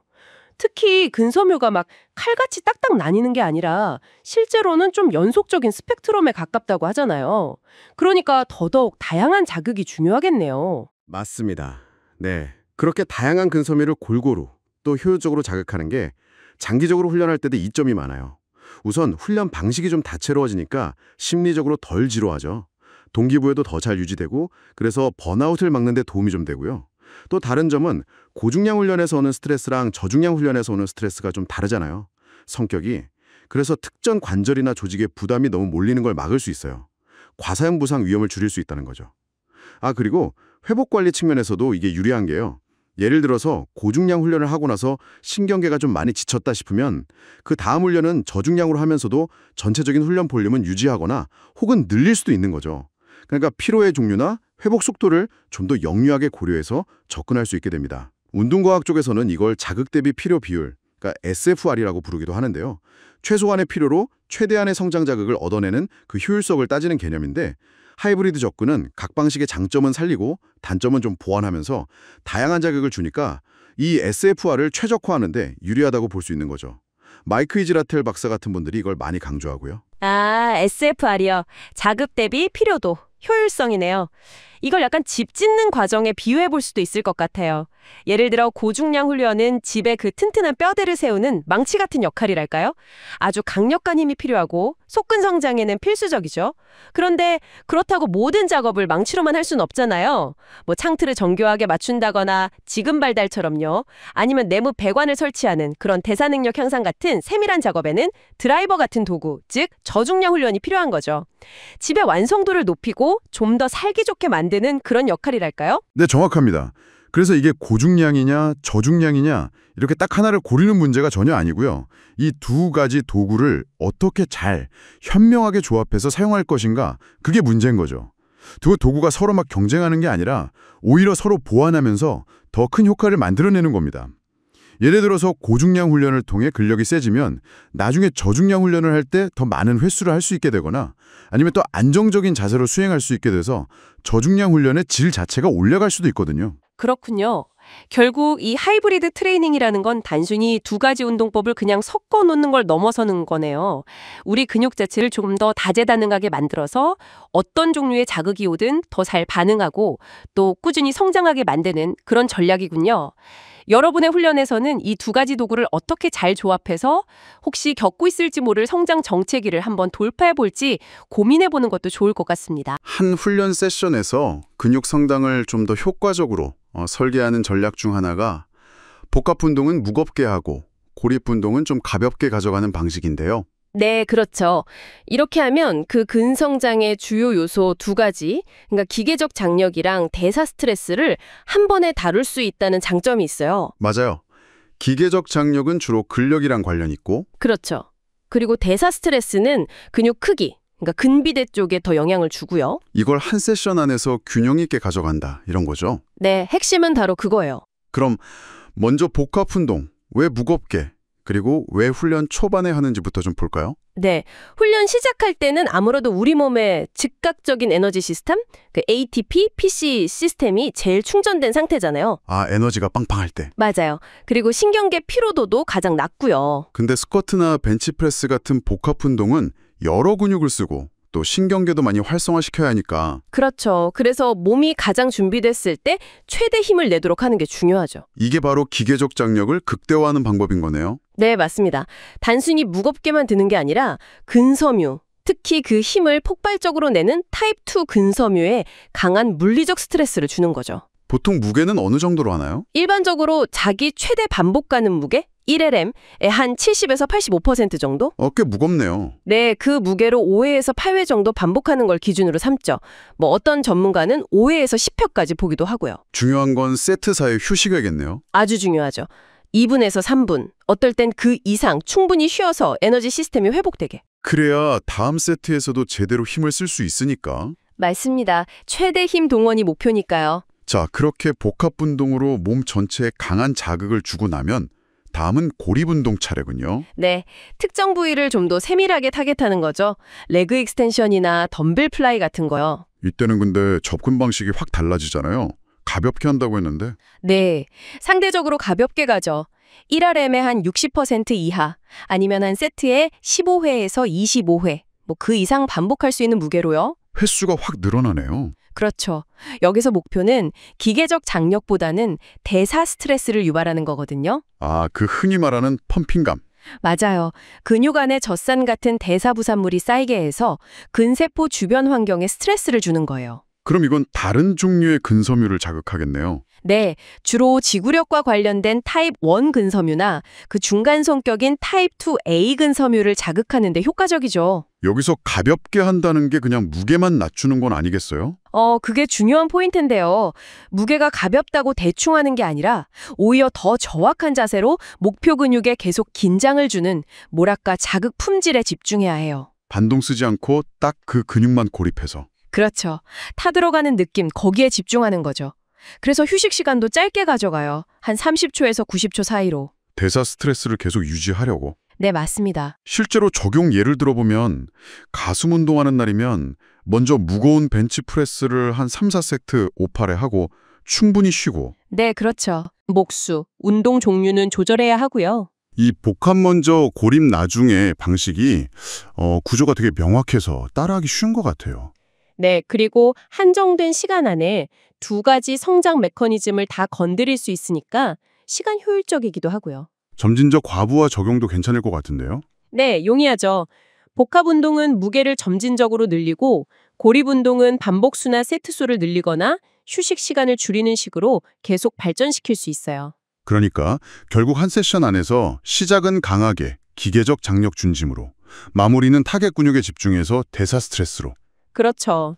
이게 근력과 근비대 두 마리 토끼를 접는 상당히 효과적인 전략이 될 수 있는 거죠. 많은 분들에게. 심리적으로도 뭔가 초반에 무거운 거 드는 성취감이랑 후반에 펌핑되는 느낌 둘 다 얻을 수 있고. 맞아요. 훈련 지속성에도 도움이 될 수 있고요. 근데 여기서 한 단계 더 나아가서 생각해 볼 만한 게 있을까요?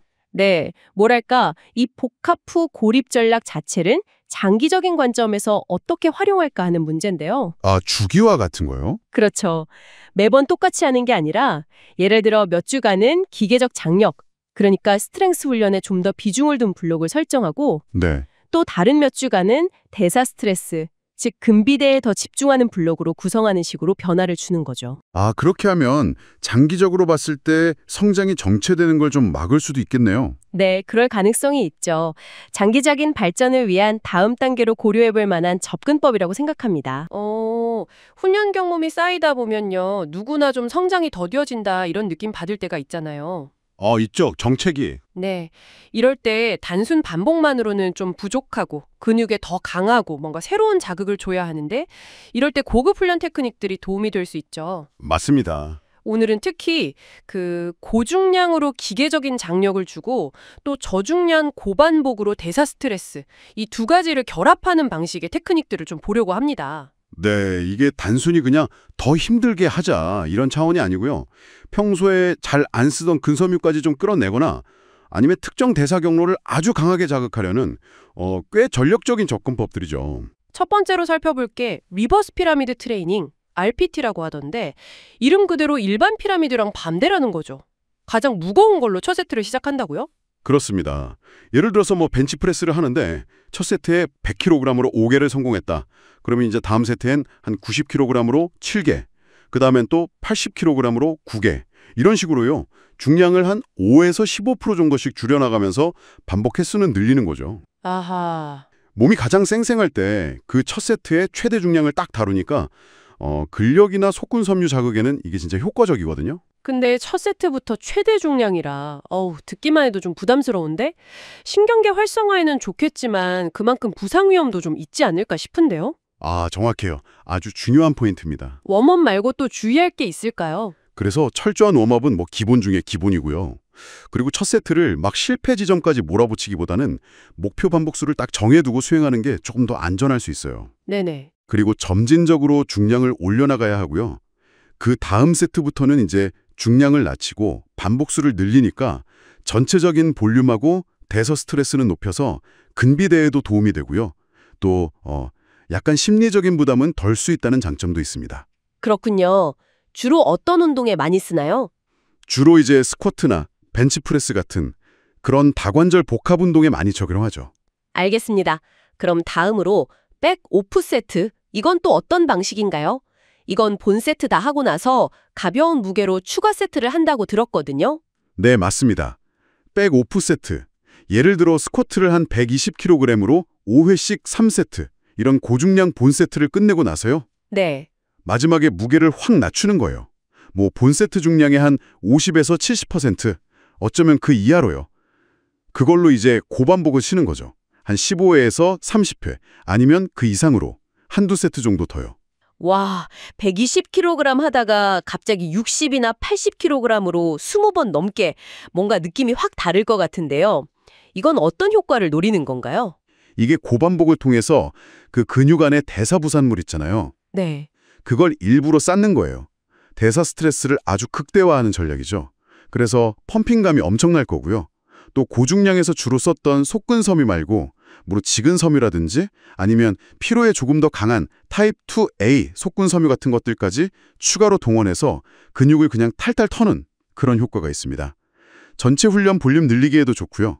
아, 그것도 일리가 있네요. 근데 이것도 너무 자주 하면 안 좋겠죠? 당연하죠. 이것도 너무 과하면 회복만 늦추고 오버트레이닝으로 갈 수 있으니까 남용은 절대 금물입니다. 걸로 넘어가 볼까요? 이건 뭐 실패 지점까지 하고 바로 무게 낮춰서 또 실패, 또 실패. 듣기만 해도 힘든데요. 네, 이건 정말 아주 강렬한 테크닉이죠. 뭐랄까, 예를 들어 덤벨 컬을 하는데 15kg로 더 이상 못 들겠다 싶을 때까지 반복해요. 네. 그럼 쉬지 않고 바로 옆에 있는 10kg짜리로 바꿔 들고 또 실패 지점까지. 그것도 실패하면 다시 7kg로 또 실패할 때까지 이런 식으로 여러 번 무게를 계속 낮추면서 반복하는 겁니다. 거의 휴식 없이 실패 지점까지 계속 몰아붙이니까 그 극심한 대사 스트레스는 물론이고 점진적으로 더 많은 근섬유를 쥐어 짜내는 방식이죠. 와, 진짜 짧은 시간에 근육을 완전히 그냥 녹초로 만들 수 있겠네요. 근데 이러면 부상 위험이나 오버트레이닝 걱정도 엄청 클 것 같은데요? 정확합니다. 이게 중추신경계 피로도가 어마어마해요. 그래서 자주 쓰기는 정말 어렵고요. 회복 시간도 당연히 길죠. 그리고 너무 지친 상태에서 하다 보면 자세가 무너지기 쉽잖아요. 그래서 부상 위험도 꽤 높습니다. 네, 맞아요. 그 근비대 연구의 대가인 브래드 슈언펠드 박사도 실패 지점까지 가는 훈련은 너무 남용하면 호르몬 불균형이나 오버트레이닝을 일으킬 수 있으니까 아주 신중하게 아껴 써야 한다고 강조하거든요. 아, 전문가들도 주의를 주는군요. 네. 그리고 또 마이크 이즈라텔 박사 같은 경우는 무게를 너무 많이, 예를 들어 막 50% 이상 확 낮춰버리면 이게 자극은 제대로 안 들어가고 그냥 힘만 빼는 뭐랄까 정크 볼륨이 될 수 있다. 이렇게 경고하기도 했어요. 정크 볼륨이요? 네. 그래서 주로 이제 무게 조절이 좀 쉬운 머신 운동이나 아니면 덤벨로 하는 고립 운동 마지막 세트쯤에 가끔 적용하는 게 그나마 좀 안전할 수 있습니다. 그렇군요. 와, 이 강력한 테크닉들 잘 쓰려면 정말 주의할 게 많네요. 네.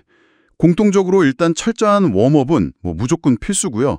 처음부터 막 모든 운동에 다 적용하지 말고 한두 가지 운동에만 조금씩 적용해 보면서 우리 몸이 어떻게 반응하는지 잘 살펴봐야 해요. 점진적으로요. 네. 그리고 주당 사용 횟수도 좀 제한하고요. 전체 훈련량하고 균형을 잘 맞춰야 오버트레이닝을 피할 수 있죠. 그리고 충분한 영양 섭취, 충분한 잠, 회복이 진짜 중요합니다. 이건 뭐 말할 필요 없고요. 그렇죠. 기본이 중요하죠. 네, 그래서 최소 1년 이상 꾸준히 체계적으로 훈련해온 중급자 이상 분들께 권장되는 이유가 다 있는 거죠. 아, 그리고 RPT는 아까 말했듯이 복합 운동에 좀 더 맞고 드롭 세트나 백오프 세트는 고립 운동이나 머신에 조금 더 적합할 수 있고요. 결국 이런 고급 테크닉들은 진짜 강력한 도구인데 이걸 언제, 어떻게 사용할지 잘 판단하는 게 핵심이겠군요. 맞습니다. 단순히 빡세게 하자 이게 아니라 주기화라고 하죠. 큰 훈련 계획 안에서 전략적으로 잘 배치를 해야 돼요. 특정 시기에만 좀 낮은 빈도로 계획해서 사용할 때 부작용은 줄이고 효과는 최대로 뽑아낼 수 있거든요. 그리고 무엇보다 중요한 건 자기 몸 상태, 피로도, 그리고 운동 수행 능력이 어떻게 변하는지를 스스로 민감하게 알아차리고 조절하는 능력. 이게 바로 자기인식이죠. 네. 어떤 테크닉을 쓰느냐도 중요하지만 그보다 우리 몸이 보내는 신호에 귀 기울이고 그걸 현명하게 적용하는 게 우리 몸의 잠재력을 최대한 끌어내는 열쇠가 될 수 있겠습니다. 운동하다 보면 누구나 한 번쯤은 정체기를 겪게 되죠. 뭐랄까, 매번 같은 방식으로 그냥 열심히만 하면 근육 성장에 좀 한계가 오고. 네, 맞아요. 때로는 그게 오버트레이닝으로 이어지기도 하고요. 그래서 장기적인 성장을 보려면 훈련 강도라든지 볼륨 같은 걸 좀 계획적으로 조절해야 하는데 그게 바로 주기화 전략인 거죠. 그렇습니다. 주기화는 단순히 계획 표지하는 것 이상이에요. 우리 몸이 훈련 자극에 가장 잘 적응하게 만들고 또 성장에 딱 멈추는 구간 있잖아요. 거길 좀 뚫어내고 부상 위험도 관리하는 아주 핵심적인 방법입니다. 특히 여러 훈련 방식을 막 섞어서 할 때 제한된 회복 능력을 어디에 쓸지 정하는 기준이 되겠네요. 그렇죠. 한정된 자원을 효율적으로 쓰는 전략인 셈이죠. 그럼 주기화 모델 중에서 비교적 짧은 주기로 변화를 주는 일일 파동용 주기화, DUP라고 하죠. 이거부터 좀 알아볼까요? 매일 훈련 강도를 바꾼다는 건가요? 네, 맞습니다. DUP는 같은 근육을 주 2회 이상 훈련할 때 쓰는 건데요. 각 훈련일마다 초점, 그러니까 목표랑 부하, 반복수를 다르게 가져가는 거예요. 비선형 방식이죠.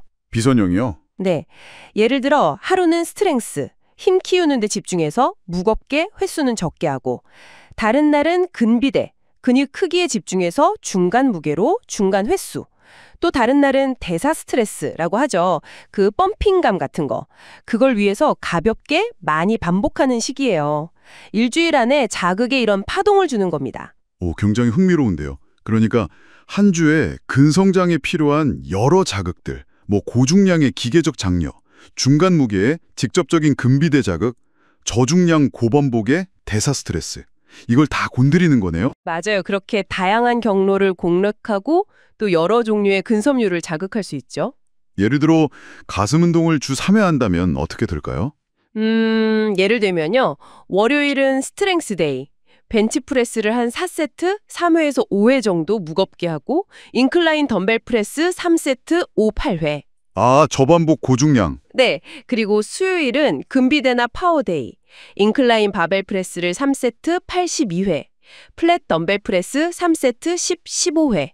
약간 더 높은 반복수? 그렇죠. 그리고 금요일은 대사 스트레스나 지구력 데이. 머신 프레스 3세트, 15, 25회. 플라이 3세트, 20, 30회. 이때는 휴식 시간도 좀 짧게 가져가고요. 와, 정말 매번 다른 느낌이겠네요.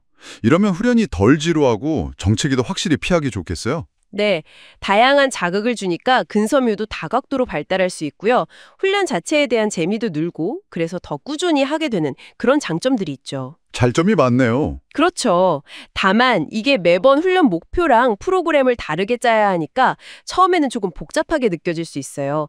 특히 초보자분들이 혼자 계획하기에는 약간 어려울 수도 있고요. DUP가 매주 혹은 매 훈련마다 변화를 주는 거라면 좀 더 긴 호흡으로 이렇게 단계를 나눠서 접근하는 방식도 있겠죠?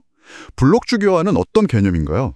네, 블록 주기화는 전체 훈련 기간을 보통 3주에서 6주 정도 되는 몇 개의 블록으로 나누는 거예요. 각 블록마다 명확한 목표 하나에 집중하는 방식이죠. 목표 하나에 집중한다. 네.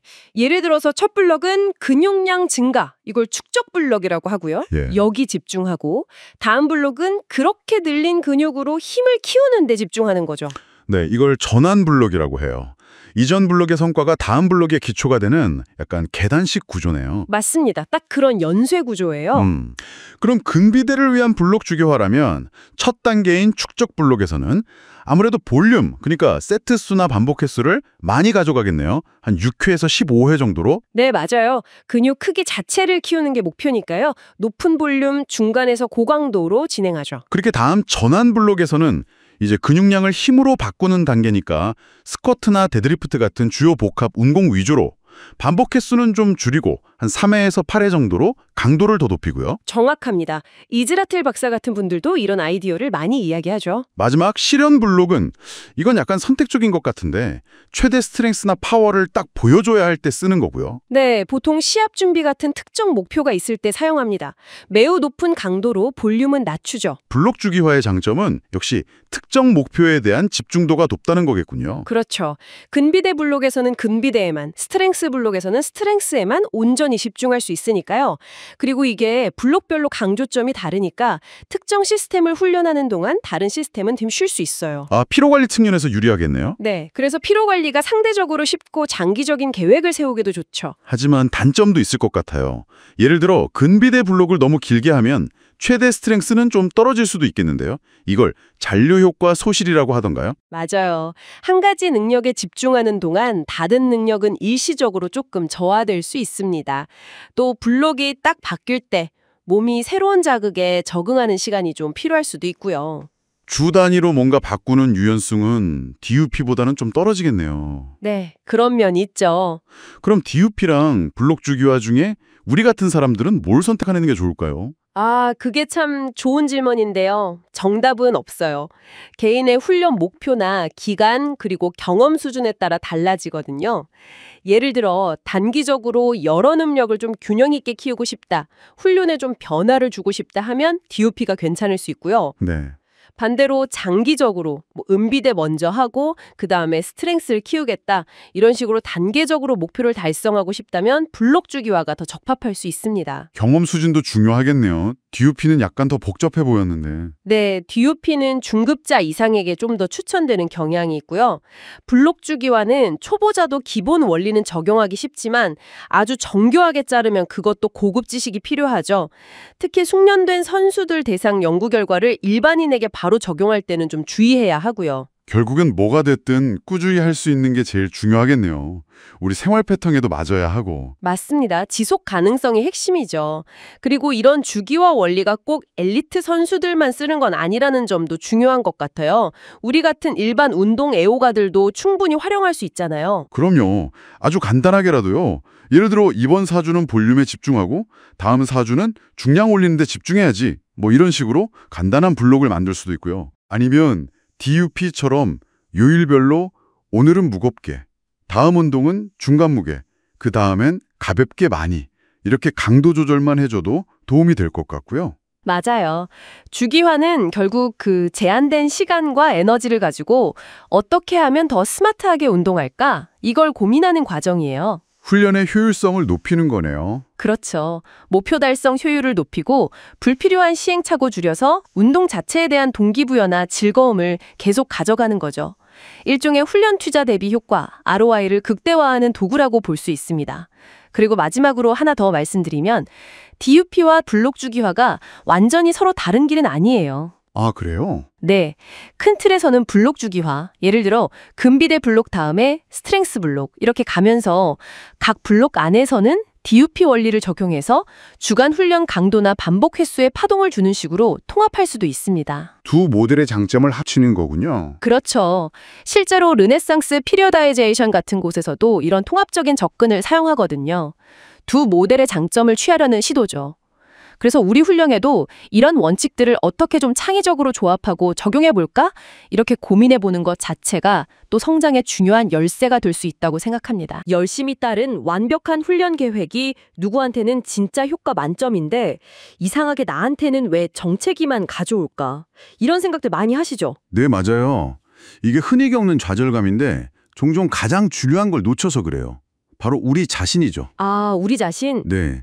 모든 사람에게 통하는 만능 열쇠 같은 운동법은 사실 없거든요. 그렇죠. 사람마다 목표도 다르고 뭐랄까 타고난 신체 조건이나 회복력, 사는 방식까지 다 다르니까요. 그렇습니다. 마치 훌륭한 셰프가 기본 레시피에 자기 노하우를 더해서 특별한 요리를 만들잖아요. 운동도 똑같아요. 개인한테 맞춰서 최적화하는 과정이 핵심인 거죠. 최적화 과정이요? 네. 그리고 이 과정을 위한 가장 강력한 도구가 바로 그 훈련 일지입니다. 아, 훈련 일지. 단순히 운동 기록하는 걸 넘어서 우리 몸이 보내는 신호를 해독하는 열쇠라고 할 수 있어요. 훈련 일지가 중요하다는 건 알겠는데 솔직히 매번 기록하는 게 좀 귀찮을 때도 많거든요. 이걸 꾸준히 그리고 좀 의미 있게 활용하는 비결이 있을까요? 그냥 운동 이름이랑 횟수만 적어서는 부족할 것 같기도 하고. 좋은 질문인데요. 핵심은 기록 그 자체가 아니라 기록을 통한 자기 성찰에 있어요. 자기 성찰이요? 네. 단순히 뭘 했나 이걸 넘어서 내가 왜 이 훈련을 했고 그 결과 내 몸은 어떻게 반응했나 이걸 파악하는 거죠. 그 브렛 컨트레라스 박사 같은 전문가들도 점진적 과부하가 잘 되고 있는지 프로그램 효과는 어떤지 분석하려면 일지가 꼭 필요하다고 강조하거든요. 그렇군요. 그래서 최소한 날짜, 운동 종목, 중량, 세트, 반복수 이건 기본이고요. 네네.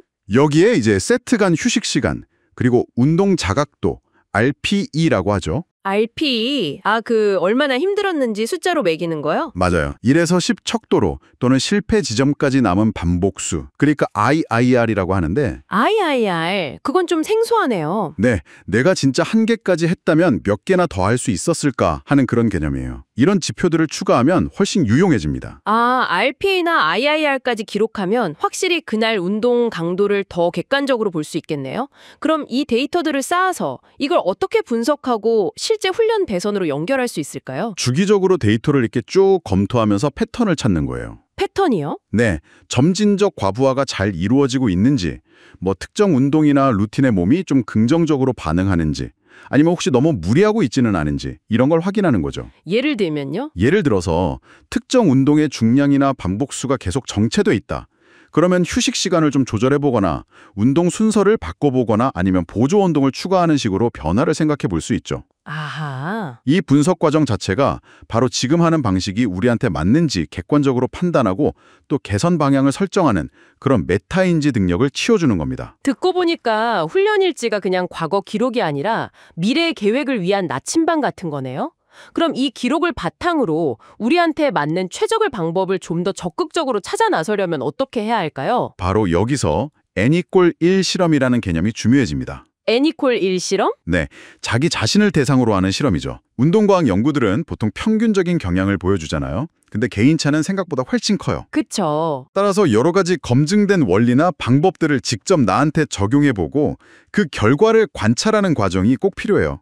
직접 해보는 거군요. 네, 가설 설정? 이 운동 조합이 더 효과적일 것 같아. 변수 조작, 새로운 방식을 시도하는 거죠. 결과 관찰, 일지에 꼼꼼히 기록하고 결론 도출, 효과 평가하고 다음 계획 세우고 이런 과학적인 접근을 우리 몸에 적용하는 거예요. 스스로 실험 대상이 된다니 흥미로운데요. 근데 혹시 혼자 진행하다가 잘못 해석하거나 좀 길을 잃을 위험은 없을까요? 충분히 그럴 수 있죠. 그래서 중요한 원칙이 있어요.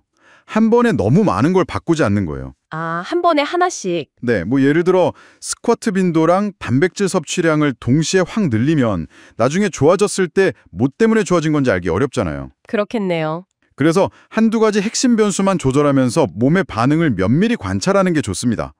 특정 운동의 반복수 범위를 바꿔보거나 세트 사이 쉬는 시간을 늘리거나 줄여보거나 하는 식으로요. 네. 그리고 수행 능력 같은 객관적인 데이터랑 함께 운동 만족도나 피로도 같은 주관적인 느낌도 중요하게 고려해야 하고요. 결국 꾸준한 기록과 분석, 그리고 좀 신중한 실험을 통해서 나만의 방식을 찾아가는 그런 여정이군요. 그런데 운동과학도 계속 발전하고 우리 몸도 변하잖아요. 이런 변화에는 또 어떻게 대처해야 할까요? 그거 아주 중요한 지점인데요. 이 N=1 실험과 최적화 과정은 딱 한 번 하고 끝나는 게 아니에요. 계속해야 하는 거군요. 그렇죠. 과거에 효과 좋았던 방법이 지금이나 미래에도 최선이라는 보장은 없거든요. 우리 몸은 훈련에 적응하고 생활 환경이나 목표도 계속 변하니까요. 하긴 그렇죠. 그래서 특정 방식이나 이론을 막 맹신하기보다는 항상 더 나은 방법은 없을까 하고 찾으려는 열린 마음, 그리고 좀 유연한 태도가 꼭 필요합니다. 유연한 태도. 네. 검증된 전문가 조언도 참고하고 또 신뢰할 수 있는 최신 연구나 정보들을 꾸준히 배우면서 자기 지식과 전략을 계속 업데이트해야 하는 거죠. 궁극적으로 보면요. 최고의 코치는 바로 우리 자신이에요. 자기 자신이요? 네. 외부 정보는 물론 훌륭한 가이드가 될 수 있죠. 하지만 우리 몸과 목표, 또 우리 삶의 맥락을 가장 잘 아는 사람은 결국 우리 자신이잖아요. 네, 그렇죠. 그러니까 훈련 일지를 통해서 몸과 꾸준히 대화하고 N=1 실험을 통해서 배우고 그 결과를 바탕으로 계속 적용하고 수정하는 이 과정을 즐기는 게 중요합니다. 바로 그 과정을 통해서 우리 각자에게 맞는 가장 효과적인 성장 방정식을 완성해 나갈 수 있겠네요. 우리 안에 잠재된 가능성, 그리고 그 가능성을 현실로 만드는 열쇠는 결국 우리 자신의 손에 달려있는 셈이군요.